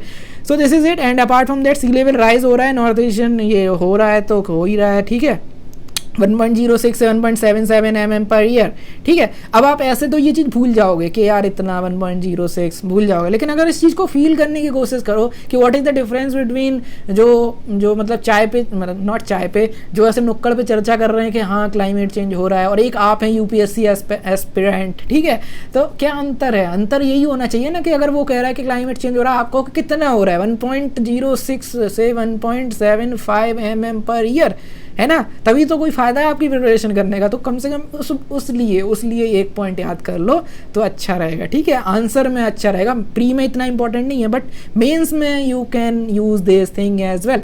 Okay, now related news, hotspots of extremely weather events in India, ठीक है। तो यहाँ पे स्टडी हुई है किसके द्वारा, CE, जैसे म्यू होता है ना, मियाऊ, ऐसे ही CEEW, शियाओ, ठीक है, ऐसा। I study of council on energy environment and water, ये एक not for profit company policy research institution है, ठीक है। ये चीज़ अब देखो ज़्यादा डीप में नहीं घुसना है, बस याद रखना है कि जो मियाऊँ, जैसे मियाऊँ वाली हरकतें कौन करता है, ये कोई गवर्नमेंट वाले फॉर्मल लोग थोड़ी ना करेंगे। मैं कर रहा हूँ तो मैं इसीलिए तो कर रहा हूँ कि मैं अभी फॉर्मल नहीं हूँ, अभी मतलब गवर्नमेंट कोई ऑफिसर थोड़ी ना हो जो मैं मियाऊँ नहीं कह सकता, शियाऊँ नहीं कह सकता, तो मैं कह रहा हूँ। तो नॉन फॉर्मल लोग ही ऐसी हरकतें करते हैं, नॉन फॉर्मल मतलब जो ऑफिसर नहीं हो रहे, ऐसे कोई छोटे मोटे यूट्यूबर, तो ऐसे ही मैं कर रहा हूँ, ऐसे ही है सीओ, और ये सब सारी चीज़ें नॉन फॉर प्रॉफिट हैं, ठीक है। याद रखना, मैं बहुत इनफॉर्मली चीज़ें पढ़ा रहा हूँ, आपको याद करना ही है, ठीक है। तो ये hotspot of extreme weather events in India, I study for CEW,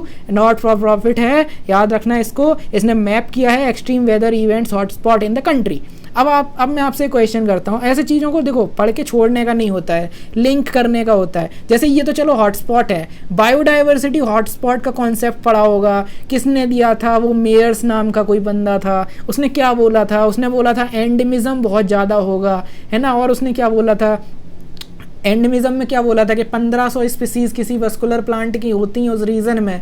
इसके अलावा क्या बोला था कि 70% जो है स्पीसीज वगैरह और वो जो भी हैं वो ख़त्म हो चुकी हों, ख़त्म मतलब 30 बची हों, 70 ख़त्म हो गई हों। ये याद रखना, यूपीएससी यहीं 70-30 में घुमा देगा, कह दे वो बाई 70 को 270 कर देगा, और आप भूल जाओगे बाई और 2 में, ये बाईजू और बाई 2 थोड़ा ध्यान रखना, ठीक है, बाई और 2 का डिफरेंस, ठीक है। तो ये चीज़ है। तो बायोडाइवर्सिटी हॉटस्पॉट कौन पब्लिश करता है? कन्वेंशन इंटरनेशनल अकेला है कि साथ में कोई और है? ऐसे याद करोगे तो वो तो याद ही हो जाएगा, उसका रिवीजन हो जाएगा, प्लस ये भी याद हो जाएगा जो हम यहाँ पढ़ रहे हैं। यहाँ क्या पढ़ रहे हैं भाई, मैं तो भूल गया, hotspot of extreme weather events in India, ठीक है, समझ रहे हो। जैसे ये भी तो यही था ना कि क्लाइमेट चेंज का रीजन में क्या इम्पैक्ट है, ड्रॉथ वाले रीजन में हम ना ऊपर से नीचे गए, फिर ऊपर आए एक साल के टाइम में, तो वही चीज़ है। ऐसे ही CEW ने भी यही किया, लेकिन CEW जो है वो नॉट फॉर प्रॉफिट है, ठीक है। इसके अलावा की findings, more than 75% of Indian district home to over 638 million people are hotspot of extreme, मतलब ये फाइंडिंग्स हैं, थोड़ी सी ध्यान रख लेना। अरे यार देखो सीधी बात है, ये फाइंडिंग में बुरी हालत है, तभी तो रिस्क इंडेक्स में हमारी नंबर जो है वो बेकार है ना, वो 5th 7th नंबर पे आ रहे हैं, 9th नंबर पे आ रहे हैं, तो तभी तो वहाँ रिस्क पे हैं ना, क्योंकि ये सब बहुत रिस्की है पूरा, क्योंकि क्लाइमेट चेंज हो ही रहा है, बाकी सारी हो ही रही है, ऊपर से डेंसिटी हमारी इतनी है पॉपुलेशन की, तो वल्नरेबिलिटी बढ़ जाती है ऑब्वियसली, ये सब चीज़ें हैं। इसके अलावा वार्निंग अरेबियन सी, ठीक है, तो according to the scientists an unusually warming Arabian Sea या result of climate change is likely to have contributed to the बहुत सारे burst in the monsoon rain, intense burst in the rain, ठीक है, ये होगा, ऐसा बोला जा रहा है, साइंटिस्ट बोल रहे हैं कि अरेबियन सी में बढ़ रहा है, और बढ़ रहा है ये हमने तब भी ये पढ़ चुके हैं जब हमने वो चीज़ समझी थी कि कितने ज़्यादा वो आ रहे हैं साइक्लोन, तो उसका यही रीज़न था, ठीक है। Now global carbon project reports, ठीक है, तो ये रिलीज़ की हैं ग्लोबल कार्बन प्रोजेक्ट ने रिलीज़ की है global methane budget and global nitrous oxide budget, ठीक है। अब यहाँ पे थोड़ा सा देखो, नाइट्रस, अरे यार नाइट्रस तो इम्पॉर्टेंट है, वो नीचे चला गया, एक मिनट गाइस, ओके। सो यहाँ पे आप ये समझने की कोशिश करो कि global methane budget, global warming potential का टॉपिक पता होना चाहिए आपको। ग्लोबल वार्मिंग पोटेंशियल जो टॉपिक है उसके अंदर सबसे ऊपर कार्बन होती है, उसके बाद आपकी मीथेन होती है, फिर आपकी यहाँ पे और भी नाइट्रस ऑक्साइड, फिर आपकी जो SF6 लास्ट में होती है, उसके ऊपर HFC PFC वगैरह वगैरह होती हैं। तो ये ग्लोबल वार्मिंग पोटेंशियल का कॉन्सेप्ट आपको पता होना चाहिए। वो यही बताता है कि कौन सी गैस कितना ज़्यादा टेम्परेचर वार्मिंग में रिस्पॉन्सिबल है, बेस्ड होता है कि कितनी उसकी लाइफ है और कितना उसका पोटेंशियल है, ठीक है। तो मीथेन वहाँ आती है, और नाइट्रस ऑक्साइड जो है, ये जो है नाइट्रस ऑक्साइड वहाँ नहीं आता है, ठीक है। ये nitrous oxide, I am confuse over है थोड़ा सा, इसको ध्यान रखना। नाइट्रस ऑक्साइड वैसे बाय द वे ये लाफिंग गैस जो है वो नाइट्रस ऑक्साइड ही होती है। तो ये सारी चीज़ें थोड़ी सी बेसिक नाइट्रस ऑक्साइड का यहाँ पे आपको पढ़ने की ज़रूरत है, ठीक है। यहाँ देखो लिखा नहीं है, तो यही गलती होती है, लिखा होना चाहिए, यहाँ लिखा हुआ है, okay, global nitrous oxide, okay. तो यहाँ पर पढ़ते हैं एक एक करके। मीथेन क्या है? मीथेन जो है मैंने अभी बताया था कि पोटेंट ग्रीन हाउस गैस है, 84.86 टाइम्स स्ट्रॉन्गर, है ना। आप सिंपल याद रखो कि ग्लोबल वार्मिंग पोटेंशियल में methane is more, you can say, ज़्यादा होती है, ठीक है, बस यही चीज़ है। इसके अलावा methane stage in atmosphere for an average of 9 years, 9 साल रहती है, और ये सारी चीज़ें। इसके अलावा methane relatively small portion is also consumed by bacteria in the soil. Methane mitigation offers rapid climate benefit. देखो मीथेन अगर हम मिटिगेट करेंगे, मिटिगेशन का मतलब मैं पहले ही बता चुका हूँ जब मैंने एडेप्टेशन और मिटिगेशन का अंतर आपके सामने प्रस्तुत किया था, है ना, याद है कि भूल गए? वही एडेप्टेशन मिटिगेशन आपको याद रखना है, ठीक है। So that difference is important. तो मिटिगेशन अगर हम करेंगे, तो क्योंकि ये मिटिगेशन करेंगे तो मीथेन ग्लोबल वार्मिंग पोटेंशियल उसका ज़्यादा, मतलब उसमें हेल्प नहीं करेगी, तो थोड़ा ग्रीन हाउस गैस कम हो जाएंगी, समझ गए। इसके अलावा की फाइंडिंग क्या है? ग्लोबल एनुअल मीथेन एमिशन जो है 2017 में, it was around 9% higher than 2006 average, ठीक है, ज़्यादा था ऑब्वियसली। इसके अलावा कंट्रीब्यूशन इन इंक्रीज, एग्रीकल्चर और वेस्ट कंट्रीब्यूट जो है वो 60% करता है, फॉसिल फ्यूल 40% करता है। और हमने अभी थोड़ी देर पहले एमिशन गैप रिपोर्ट में क्या पढ़ा था कि फॉसिल सबसे ज़्यादा करता है जब बात आती है किसकी। देखो ऐसे याद रखना चाहिए, ऐसे अगर लिंक करोगे तो याद रहेगा।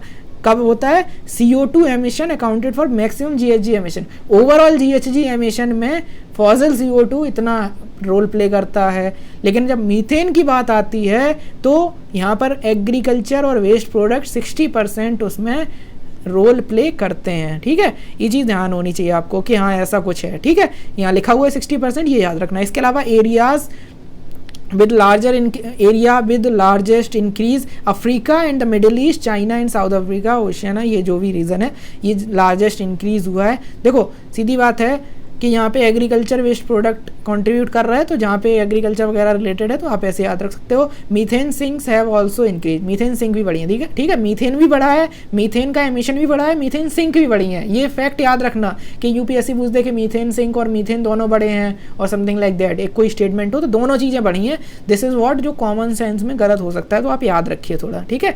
इसके अलावा ग्लोबल मीथेन बजट 8 से 17 तक का, ये आप देख सकते हो यहाँ पे अपने थ्रू कि क्या क्या यहाँ पे है। सिंक भी हो रहा है, एमिट भी हो रहा है, टोटल एमिशन और बाकी सारी चीज़ें दी हुई हैं, ठीक है। अब ग्लोबल नाइट्रस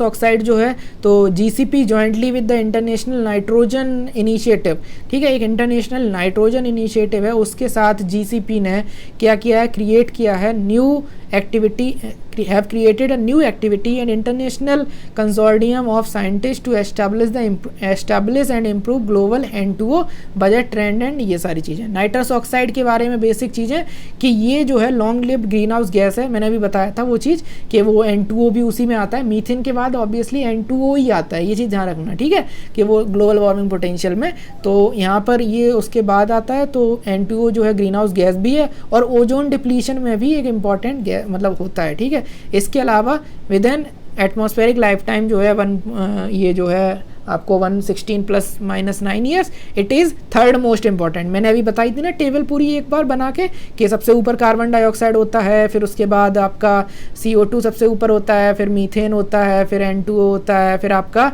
ये जो ये पर फ्लोरोकार्बन्स वगैरह होते हैं, और एंड में सल्फर जो SF6 है वो होता है, ठीक है। Global N2O emission 10% greater global emission in 2016, ठीक है, एज कम्पेयर टू दैट। तो N2O एमिशन भी बढ़ रहा है। इसके अलावा डोमिनेंट कॉज है increase in the use of nitrogen जो NPK वगैरह हम एग्रीकल्चर में यूज़ करते हैं, वहाँ से इसका रीज़न है, ठीक है। यहाँ पे भी एग्रीकल्चर रीज़न है। ये सारी चीज़ें ध्यान रखना कि कैसे क्या हो रहा है। Not agriculture but nitrogenous fertiliser जो एग्रीकल्चर में यूज होते हैं, और एग्रीकल्चर प्रोडक्शन जो है वो 70% इसमें कंट्रीब्यूट करता है। तो ये भी एक इंपॉर्टेंट है, फर्टिलाइजर प्लस एग्रीकल्चर दोनों ही हैं, ये याद रखना, जैसे वहाँ हमने एग्रीकल्चर और एग्रीकल्चर वेस्ट देखा था। इसके अलावा एमिशन जो है वो डोमिनेटेड है ईस्ट एशिया, यूरोप वगैरह, साउथ एशिया, नॉर्थ अमेरिका। अब बस बात ये याद रखना, यहाँ अफ्रीका नहीं है, वहाँ अफ्रीका टॉप पे था, ठीक है। ऐसे थोड़ी भी चीज़ें याद होनी चाहिए ताकि आप एलिमिनेट कर पाओ जब आप बात कर रहे हो, आंसर्स लिख रहे हो, तो कॉमन सेंस वगैरह यूज़ करके आप उसे एलिमिनेट कर पाओगे अगर आप इन थोड़ी सी चीज़ों का याद रखोगे। पूरा फैक्ट रट्टा मारने नहीं बैठने का है, लेकिन बस इतना याद रखो तो काम हो जाएगा। Highest growth rate in emission come from emerging economies particularly Brazil, China, India, ठीक है। तो इन जगहों पर, क्योंकि वही चीज़ है ना कि कॉमन बट डिफरेंशियल रिस्पॉन्सिबिलिटी की पीपुल, या वो इसीलिए तो हम लोग कहते हैं कि ऐसा होना चाहिए, ठीक है। इसके अलावा loss of ice cover in Arctic Sea, ठीक है। तो यहाँ पे क्या हुआ है, national Centre of Polar and ocean Research NCPOR, NCPOR, ठीक है, जैसे नागपुर, उदयपुर, कानपुर, NCPOR है ना, ऐसे याद रख सकते हो, ठीक है। National centre for polar and ocean research, ठीक है, NCPOR ने क्या किया है, यहाँ पे लार्जेस्ट डेक्लाइन यहाँ पे फाउंड किया है कि हुआ है आर्कटिक सी में 41 ईयर्स में ड्यू टू ग्लोबल वार्मिंग, ठीक है। तो ग्लोबल वार्मिंग हो रही है तो ऑब्वियसली आर्कटिक आइस जो है यहाँ पे लॉस हो रही है। अब आप मुझे ये बताओगे, यहाँ लिखा नहीं है बट आप ये बताओगे कि आर्कटिक काउंसिल में कौन कौन सी कंट्रीज़ हैं। 8 कंट्रीज़ हैं, चलो मैं ही बता देता हूँ। 8 कंट्रीज़ हैं। जो नॉर्डिक कंट्रीज़ हैं वो आप याद रख लो कि हैं वो सारी, ठीक है। नॉर्डिक कंट्रीज़ में कौन कौन आ जाती हैं, 4-5 तो उसी में आ जाती हैं, Norway, Sweden, Finland, Denmark, Iceland वगैरह। फिर जो कोल्ड वॉर वाली जो 2 कंट्रीज़ थी, कौन थी, रशिया और USA, है ना, और बाकी कनाडा, ये 3 और हैं, 5 वो हैं, तो ऐसे 5, 3, 8 कंट्रीज़ हैं यहाँ पे, ठीक है। ऐसे ही संघाई कोऑपरेशन ऑर्गेनाइजेशन में भी 8 कंट्रीज़ हैं, है ना, पता था आपको क्या। ऐसे आप याद किया करो, पूरा याद किया नहीं जाता कि मतलब एक ही चीज़ रट के बैठ गए कि हाँ 8 हैं। ऐसे याद करो मतलब चीज़ों को कि 8 वहाँ हैं तो 19 कहीं और हैं क्या, 19 कहीं हैं क्या, 29 कहाँ है, 30 तो IEA में ही है, अच्छा ठीक है। ऐसे अगर याद करोगे तो एक साथ में है ना, तो हो जाती हैं। और इसके बाद loss of ice cover in Arctic Sea, ठीक, तो ये चीज़ है। और मोर अबाउट NCPOR, ये क्या है, ये आपका NCPOR ने ये नोट किया है कि 1979 से 2018 के बीच में देयर इज़ अ 4.7% जो है वो यहाँ पे डिक्लाइन हुआ है रेट में, और 13% ये जो 13% था तो वो तो अभी हो गया जुलाई में, ठीक है। ये उसी तरीके से जैसे हमने एमिशन गैप देखा था, एमिशन गैप में भी तो ऐसा ही था कि 4% पर ईयर है उस डिकेड के हिसाब से, लेकिन 2019 में 2.6 हो गया। वैसे यहाँ है कि पहले कुछ और था लेकिन अब एकदम से 2019-20 में हो रहा है। आगे भी ऐसा ही होता रहेगा, आगे धीरे धीरे बस देखते हो क्या क्या होता है, हम लोग क्या क्या करते हैं एज अ ह्यूमन, और ऐसे ही ये सब रिकॉर्ड बनते रहेंगे, बुरे रिकॉर्ड जो बनने नहीं चाहिए। Sea ice is frozen sea water that floats on the ocean surface, आपको पता ही होगा, सिंपल है, इसमें कुछ ज़्यादा वो निर्वाण नहीं मिलेगा आपको, ना केवल्यम मिलेगा, ना ही कुछ मिलेगा, ठीक है, ना मोक्ष मिलेगा। बस आराम से इसको एक बार देख लो कि रैपिड डेक्लाइन हो रहा है, बस वही चीज़ को घुमा फिरा के कान पकड़ा है और कुछ नहीं है। आर्कटिक ओशियन जो है वो अर्थ की नॉर्दर्न मोस्ट बॉडी है, आपको पता है, स्मॉलेस्ट ओशियन है, याद रखना। बॉर्डर बाय द कंट्रीज़, ये जो मैंने अभी बताई, आर्कटिक काउंसिल में भी यही कंट्रीज़ हैं, ठीक है, यही जो ऊपर की कंट्रीज़ हैं। इसके अलावा surrounded by the marginal seas कुछ हैं, जैसे चुकची सी है वहाँ पर, ईस्ट साइबेरियन सी है, लाप्टेव है, कारा है, बेरेंट्स है। बेरेंट्स किसके लिए मशहूर है वो आप बताओगे, उसका जो एक्सक्लूसिव इकोनॉमिक जोन है, जो बाकी सारी चीज़ें हैं उसमें क्या मिलता है, सल्फर मिलता है या कुछ और मिलता है, आप बताओगे।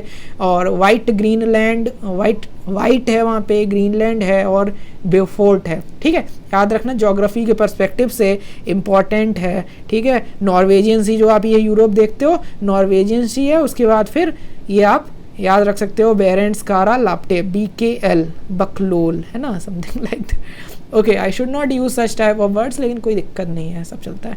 ओके, कौन सा हम कहीं के CM या PM है। Okay, so that's why we can say बकलोल, BKL, so B means Barents Sea, then we have the Kara Sea, then we have the Laptev Sea, और एंड में ईस्ट साइबेरिया, ठीक है, ईस्ट साइबेरिया सी, और फिर हम पहुंच जाएंगे वो जो USA और रशिया के बीच का ही रीजन है, चुकची सी, और फिर USA की तरफ बेफोर्ट सी, ठीक है।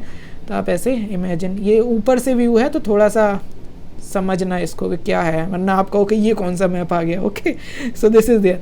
अपार्ट फ्रॉम दैट NCP और जो NCPOR है ना, ये कानपुर, उदयपुर, नागपुर जैसा नहीं है, ये National centre for polar and Ocean Research है। ये एक autonomous research and development institution है of Ministry of earth Science, ठीक है। मिनिस्ट्री ऑफ अर्थ साइंस के अंदर autonomous research and institute development board institute है ऑब्वियसली। और इसके अलावा ये सारी चीज़ें हैं, और it also responsible for the maintenance of really very important things. And ma'am, आपको ये पता होना चाहिए कि इंडियन स्टेशन इन अंटार्कटिका जो मैत्री और भारती हैं, ठीक है, मैत्री और भारती, और आर्कटिक में जो हिमाद्री है, ठीक है। बाकी ये सारी चीज़ों के लिए रिस्पॉन्सिबल कौन है मेंटेनेंस के लिए इन स्टेशंस का? आपका NCPOR। अब NCPOR छोड़ो, लेकिन ये याद रखना कि इंडिया के जो एक्टिव स्टेशन हैं वो कौन कौन से हैं इन जगहों पर, ठीक है, और पुराने कौन से थे। अंटार्कटिका में कोई और भी था क्या इससे पहले जो अब नहीं है, ठीक है, ऐसे चीज़ें याद रखना। या ऊपर इंडार्क नाम का भी कुछ था क्या, तो ये सारी चीज़ें आपको पता होनी चाहिए, इनकी क्लैरिटी होगी तो आप प्रीलिम्स आराम से निकाल लोगे। इसके अलावा आर्कटिक हीट वेव भी पाई गई। अब भाई टेम्परेचर बढ़ रहा है तो सब कुछ मिलेगा, अब एक एक करके बस देखते जाओ क्या क्या हम लोग करेंगे एज अ ह्यूमन, ठीक है। बाकी वापस आ जाते हैं, सी लेवल राइज। तो साइंटिफिक रिपोर्ट्स आई हैं, साइंटिफिक रिपोर्ट जनरल ने ऐसा नोटिस किया है कि SLR हुआ है। ये SLR स्टैट्यूटरी लिक्विडिटी रेशियो नहीं है, तो ये स्टैट्यूटरी लिक्विडिटी रेशियो तो मृणाल सर पढ़ा ही देंगे आपको, लेकिन SLR ये जो है ये आपका दूसरा है, ये सी लेवल राइज है, ठीक है। तो अब वेल एक्सेप्टेड हो गया है, मतलब बहुत बड़ी बात है, इससे हमें परम ज्ञान की प्राप्ति हो चुकी है कि वेल एक्सेप्टेड फैक्ट है, हुआ है। ओके, सो फाइंडिंग क्या है स्टडी की? फाइंडिंग ये है कि सी लेवल जो है वो 180 to 200 mm सिंस 1900 बढ़ा गया है।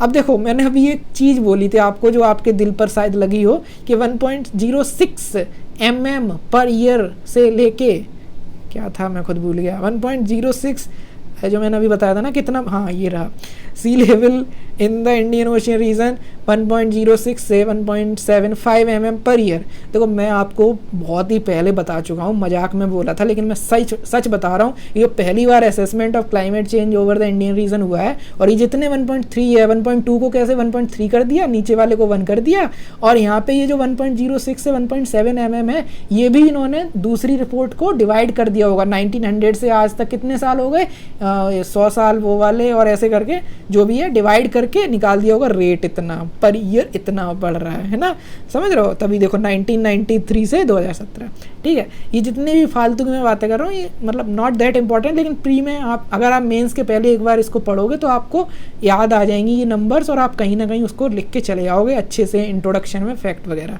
ठीक है। तो ये है 180 से 200 mm सिंस 1900, लेकिन हमारी जो लोकल रिपोर्ट है जो मिनिस्ट्री ऑफ अर्थ साइंस की किसी हमारे आईएएस, हमारे सीनियर आईएएस ने लिखी होगी, तो उन्होंने जो रिपोर्ट की है, जो बताया वहाँ उन्होंने बोला 1.06 से लेके something like that per year हो रहा है, यहाँ ओवरऑल मिल गया तो हमारा इंटेलेक्चुअलिज्म अब बढ़ता हुआ, ठीक है, ये चीज़ है। इसके अलावा 0.5 से 7% ये जो land area is at risk for the episodic coastal flood and all.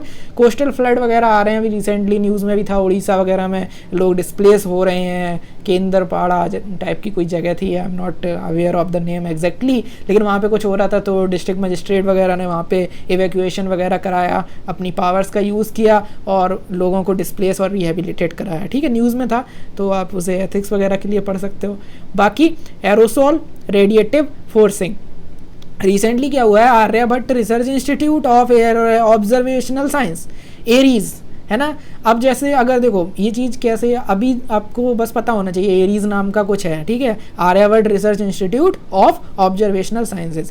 अगर मैं लाइटन नोट पे बोलूँ तो ये चीज़ उनके लिए ज़्यादा इंपॉर्टेंट है जो अपने डेफ में या जो इंटरव्यू देने जा रहे हैं, और उन्होंने डेफ में या फिर इंट्रोडक्शन, अगर यूपीएससी पैनल पूछता है कि इंट्रोड्यूस योर सेल्फ, ठीक है, पहला क्वेश्चन मान लो यही पूछ दिया, तो अगर कोई यही बता दे कि my name is this and my horoscope sign is Aries, है ना, मेष राशि वाले हैं, तो फिर यूपीएससी पूछ सकता है कि एरीज, अच्छा एरीज, ओके, सो यूपीएससी का एग्जामिनर जो वहाँ पे पैनल होंगे वो कहेंगे कि Aries, okay, so tell something about Aries कुछ और भी है, ज्योग्राफी से रिलेटेड, साइंस से रिलेटेड, तो आपको प्रिपेयर ये ज़्यादा अच्छे से करना होगा, ओके। तो ठीक है, बहुत ही चीप जोक था, but still Aryabhatta research institute of observational science Nainital में है, ठीक है, नैनीताल में है, ओके। कभी नैनीताल घूमने जाओ तो इसमें भी देख के आना, बाहर से, अंदर तो पता नहीं जाने देंगे कि नहीं, बट स्टिल देखा ना। Have found that aerosol radiative forcing over trans Himalaya is larger than the global average, ठीक है, ग्लोबल एवरेज से ज़्यादा है एरोसोल रेडिएटिव फोर्सिंग। ये कौन सी फोर्सिंग होती है? इफेक्ट ऑफ, पहले तो ये क्या है, effect of aerosol on climate is normally quantified in terms of ARF. देखो एरोसोल का क्या इफेक्ट है क्लाइमेट पे। देखो एरोसोल क्या होता है, अगर आप थोड़ी केमिस्ट्री पढ़ोगे तो एरोसोल का मतलब है कि कोई भी पार्टिकल जो एयर में होते हैं, ठीक है, जो कोलॉइडल सॉल्यूशन और ये सारी चीज़ें होती हैं ना, वहाँ ये चीज़ आती है। एक होता है बिल्कुल ही कोई चीज़, एक होता है कि बिल्कुल ही कोई चीज़ अच्छे से सॉल्यूशन बन गई तो उसे हम सॉल्यूशन बोलते हैं। एक होता है सस्पेंशन, कि जैसे मिट्टी और पानी मिला दो तो वो कोई मिलेगा ही नहीं, वो मिक्स नहीं होगा कुछ ऐसा, ठीक है, तो उसे हम बोलते हैं उसको बोलते हैं सस्पेंशन। एक होता है पानी चीनी मिला दो, उसे बोलते हैं सॉल्यूशन। एक बीच की रेंज होती है जिसमें मतलब ऐसा भी नहीं है कि बिल्कुल नहीं मिला और ऐसा भी नहीं है कि ट्रांसपेरेंट हो जाए, उसे बोलते हैं कोलॉइडल सॉल्यूशन या कोलॉइड बोलते हैं, नॉट सॉल्यूशन। सॉल्यूशन तो प्योर ट्रांसपेरेंट हो जाएगा, चीनी कम पानी में जो भी व्हाटएवर, तो ये चीज़ होती है। और बीच वाला जो होता है उसे कोलॉइड बोलते हैं। मैं आपको ये बकवास क्यों सुना रहा हूँ? मैं आपको ये बकवास इसलिए सुना रहा हूँ कि यूपीएससी का कोई भरोसा नहीं है। यूपीएससी हो सकता है यही फिजिक्स पूछ दे, फिजिक्स के नाम पे, है ना, केमिस्ट्री के नाम पे, तो थोड़ा सा चीज़ों को ऐसे इधर उधर की चीज़ें बकवास सुन लेनी चाहिए, ठीक है। वापस आ जाते हैं, तो एरोसोल जो है वो it is nothing but a type of colloid, ठीक है, तो वो अलग अलग होता है। लाइक जेल भी एक कोलॉइड है, बाकी बहुत सारे कोलॉइड होते हैं। एयर का वाटर में, वाटर का एयर है, सॉलिड में एयर, ऐसे बहुत सारे होते हैं। तो आप एक बार इसको रिसर्च एक बार गूगल करिएगा ताकि आप ये सारी चीज़ें बेसिक पहले पता कर सकें, ओके। तो अब वापस आ जाते हैं, इफेक्ट क्या होता है जो क्वान्टिफाइड ARF से होता है, एरोसोल का इफेक्ट, ठीक है। Radiative forcing is a measure of the influence of factor. Example, greenhouse gases, aerosol, cloud and surface albedo has its altering, balancing, incoming, outgoing. देखो ऐसा सिंपल ये समझो कि रेडिएटिव फोर्सिंग क्या है कि इन्फ्लुएंस ए फैक्टर, कितना किसी फैक्टर को इन्फ्लुएंस कर रहा है। मतलब फॉर एग्जांपल अल्बीडो आपने पढ़ा होगा। अल्बीडो क्या होता है? सबसे ज़्यादा अल्बीडो आपका किसका होता है? ब्लैक काजल का या फिर वाइट आपके स्नो का, जो ग्लेशियर होते हैं उनकी स्नो। तो अल्बीडो सबसे ज़्यादा होता है आपका ये जो स्नो वगैरह है, या आप कह सकते हो जो बर्फ़ वगैरह है, तो उसका ये क्लाउड्स जो हैं उनका अल्बीडो ज़्यादा होता है। अल्बीडो बेसिकली मीन्स कि कितना रिफ्लेक्ट हो रहा है, ठीक है। अगर मतलब किसी पे कोई लाइट पड़ी तो कितनी रिफ्लेक्ट हो रही है, तो वो अल्बीडो होता है उसका। तो जो ब्लैक होल है उसका अल्बीडो 0 है, क्योंकि सारा कुछ उसके अंदर एब्जॉर्ब हो जाता है, कोई रिफ्लेक्शन ही नहीं होता, इसी वजह से हम ब्लैक होल देख भी नहीं पाते हैं, ठीक है। ये चीज़ है, तो वही चीज़ है कि कितना रेडिएटिव फोर्सिंग जो है वो मेज़र करती है कि इन्फ्लुएंस कितना हो रहा है एक फैक्टर, ठीक है। और विच हैज़ जो जिससे इनकमिंग और आउटगोइंग रेडिएशन पे फ़र्क पड़ता है। जो जैसे अगर अल्बीडो ज़्यादा होगा तो ज़्यादा लाइट लौट जाएगी वापस, अगर अल्बीडो कम हो जाए, ये जो हम जो कार्बन पॉल्यूशन करते हैं, जो ये PM 2.5 है, शूट वगैरह है, जो कार्बन वगैरह है, एरोसोल वगैरह है, ये क्या होता है क्लाउड्स के ऊपर जाके उसकी लेयर बना लेता है, तो ज़्यादा लाइट या एनर्जी ऑब्जॉर्ब हो जाती है, जिससे क्लाइमेट चेंज भी होता है। तो रेडिएटिव फोर्सिंग उसी से पता करते हैं कि कितना क्लाइमेट चेंज मैकेनिज्म पर इसने कितना फ़र्क डाला, एरोसोल कितना रिस्पॉन्सिबल था, उसी को कहेंगे radiative aerosol forcing. Radiative forcing simply उसी को इन्फ्लुएंस करने का एक मेजर है, ठीक है। ARF is the net change in the energy balance of the earth system due to the forced this जो भी है परटर्वेशन बाई आर्क्यो एंथ्रोपोजेनिक एरोसोल, ठीक है। सिंपल यहाँ पे हम एरोसोल की बात करेंगे और उसी से हम पता करेंगे। बाकी जैसे क्या होता है, रेडिएटिव फोर्सिंग सब चीज़ों की होती है, जैसे कार्बन डाइऑक्साइड का भी होता है, मीथेन का भी होता है, फिर हेलोजन का भी होता है, फिर नाइट्रस ऑक्साइड का भी होता है, एरोसोल का भी होता है, ठीक है। ये नेट ह्यूमन, यहाँ पे ह्यूमन का रोल है। तो ये सारी चीज़ें रेडिएटिव फोर्सिंग वही चीज़ है कि कितना उसको इम्पैक्ट कर रहा है, ठीक है। रिसर्च ने ये शो किया है that monthly mean ARF of aerosol leads to the heating rate of 0.04 से इतना, और heating over Himalayas strengthen the temperature gradient between land and ocean, and उससे मॉडिफाई हो जाता है वहाँ का सर्कुलेशन। क्योंकि अगर एरोसोल यहाँ का ज़्यादा है, अगर यहाँ का ARF, अगर ये एरीज की बात जो है अगर उसको ध्यान दिया जाए कि उसने ये बोला है कि यहाँ पे ज़्यादा है ट्रांस हिमालयाज में, इसका मतलब क्या है कि वहाँ पे अगर एरोसोल ज़्यादा है तो वहाँ पे क्लाइमेट चेंज भी एक तरीके से ज़्यादा हो रहा होगा। ये चीज़ ये रिसर्च से पता चल रही है। उससे क्या होगा, उससे ये होगा कि ओवरऑल, क्योंकि आपने देखा है कि इतना हीट बैलेंस चलता है कि यहाँ पे temperature, high temperature, low temperature, high pressure, low pressure, तो वो सारी चीज़ें जो ग्रेडियंट्स हैं जिससे बहुत सारी चीज़ें चलती हैं वो गड़बड़ हो जाएंगी, ठीक है। इसलिए ये चीज़ इंपॉर्टेंट है। एरोसोल क्या होते हैं, यहाँ लिखा भी हुआ है कि कॉम्बिनेशन ऑफ लिक्विड और सॉलिड पार्टिकल इन एयर या इन फ्लूइड में होना चाहिए, या लिक्विड में या गैसियस में, ठीक है। सस्पेंशन या मिक्स जो होता है, कॉम्बिनेशन।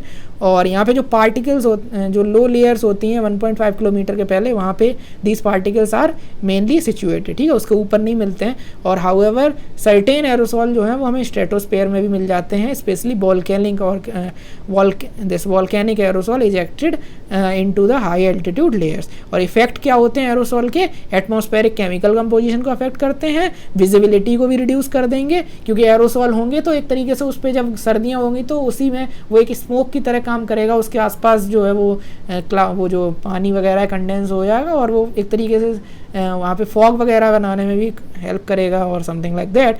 और इसके अलावा this serve as a nuclei for the cloud droplets और ice crystals in ice clouds, ठीक है। इसके अलावा सोर्सेज क्या हैं, कुछ नेचुरल होते हैं जैसे मिनरल डस्ट ब्लोन वगैरह, सी सॉल्ट, वोल्केनोज, और कुछ एंथ्रोपोजेनिक जैसे फॉसिल फ्यूल जब हम जलाते हैं तो फॉसिल फ्यूल में बेसिकली सब निकलता है, CO2 से लेके एरोसोल तक, ठीक है।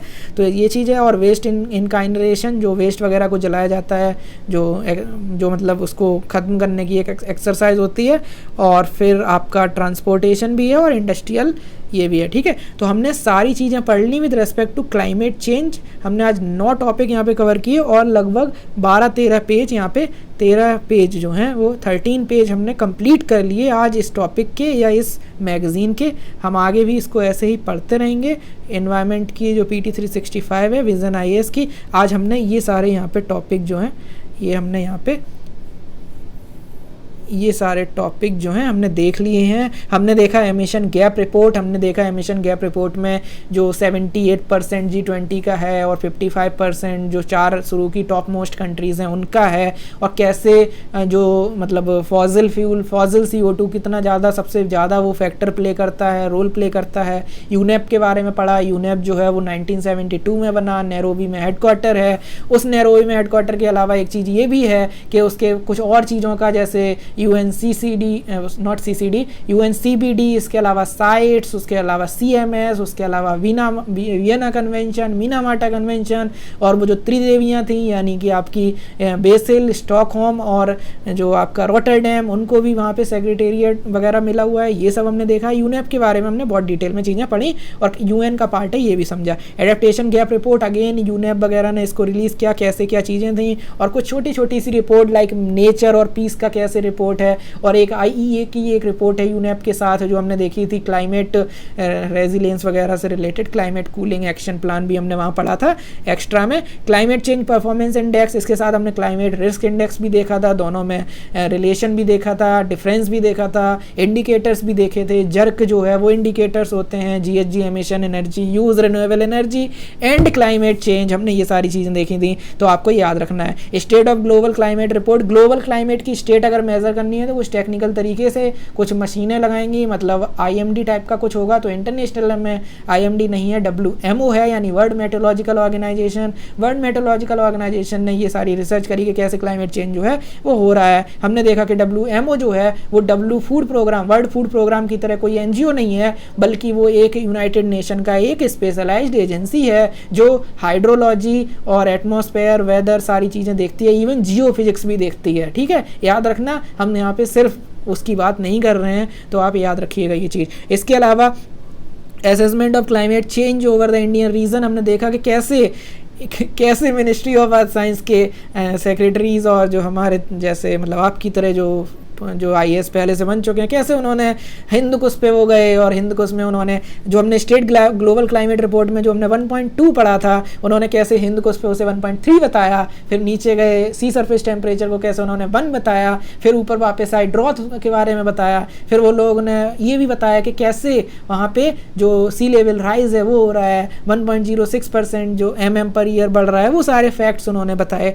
Facts are not that important, बस अगर आप इसको पढ़ रहे हो, सुन रहे हो, तो आप मेंस में बहुत ज़्यादा एज ले जाओगे और बच्चों से। ठीक है, इसके अलावा global carbon project GCP report, 2 report लेके आए, दोनों हमने पढ़ी, मीथेन के बारे में, नाइट्रस ऑक्साइड के बारे में। खास बात ये है कि ये जो है ग्लोबल वार्मिंग पोटेंशियल में इंपॉर्टेंट रोल प्ले करती हैं। कौन इनका कॉन्ट्रीब्यूटर है, कौन एग्रीकल्चर की वजह से है, कौन फर्टिलाइजर की वजह से, ये हमने देखा। GCP के साथ हमने एक और ऑर्गेनाइजेशन का नाम पढ़ा था जिसने एक और रिपोर्ट रिलीज करी, तो ये सारी चीज़ें हमने देखी थी। इसके अलावा loss of cover in Arctic Ocean, Arctic Sea, तो बहुत ही ज़्यादा बड़ी बात हमें पता चल गई कि सी लेवल राइज हो रहा है, सॉरी आइस कवर जो है वो कम हो रहा है आर्कटिक सी में। किसने बताया? NC4 ने। NC4 कौन है? National centre for polar and ocean research. ये एक ऑटोनोमस बॉडी है under the ministry of research and development, body है under the ministry of earth science again, और ये बॉडी भी काम कर रही है इन चीज़ों में। ये बॉडी रिस्पॉन्सिबल है आपका हिमाद्री के लिए इन द आर्कटिक सी, और अंटार्कटिक में जो आपका मैत्री और भारती है उसके लिए भी ये इंपॉर्टेंट है। इसके अलावा सी लेवल राइज के बारे में हमने पढ़ा था। सी लेवल राइज जो हमने देखा था कि मिनिस्ट्री ऑफ अर्थ साइंस ने यहीं से तो लिया था, वो 1.06, तो यहाँ पे इन्होंने पूरा बताया कि 1900 से अभी तक लगभग 800 mm के बराबर के आसपास कुछ लेवल राइज हुआ है। इसके अलावा एरोसोल रेडिएटिव फोर्सिंग, हमने देखा कि कैसे एरोसोल मेजर्स होते हैं। एरोसोल फोर्सिंग क्या होता है, सॉरी रेडिएटिव फोर्सिंग क्या होता है। रेडिएटिव फोर्सिंग में सारे इन्फ्लुएंस आ जाते हैं। स्पेसिफिकली जब हम एरोसोल की बात करते हैं तो अभी रिसेंटली स्टडीज़ में ये पता चला कि ट्रांस हिमालयाज में ARF जो है एरोसोल रेडिएटिव फोर्सिंग है वो ज़्यादा है as compare to other things. तो ये सारी चीज़ें हमने आज के इस वीडियो में डिस्कस की, बहुत ज़्यादा डिटेल में चीज़ें कोशिश की मैंने जितना भी कहानी सुना सकूँ सुनाई, और आई होप कहानियाँ पसंद आई होंगी। अगर नहीं आई हैं तो आप कमेंट सेक्शन में बेझिझक गालियाँ दे सकते हो, कोई दिक्कत की बात नहीं है। मुझे वीडियो बस बंद कर देने हैं। अगर आपने कहा कि बहुत मज़ा आया कहानी सुन के और सुननी है तो फिर मैं आगे भी बना दूंगा। सो this is it, thank you so much. अगर वीडियो अच्छा लगा हो लाइक कर दो, सब्सक्राइब कर दो, शेयर और कर देना एक आध दोस्त के साथ जो भी आपके दोस्त हैं UPSC प्रिपरेशन में। This is it for the day, thank you so much, bye bye and take care.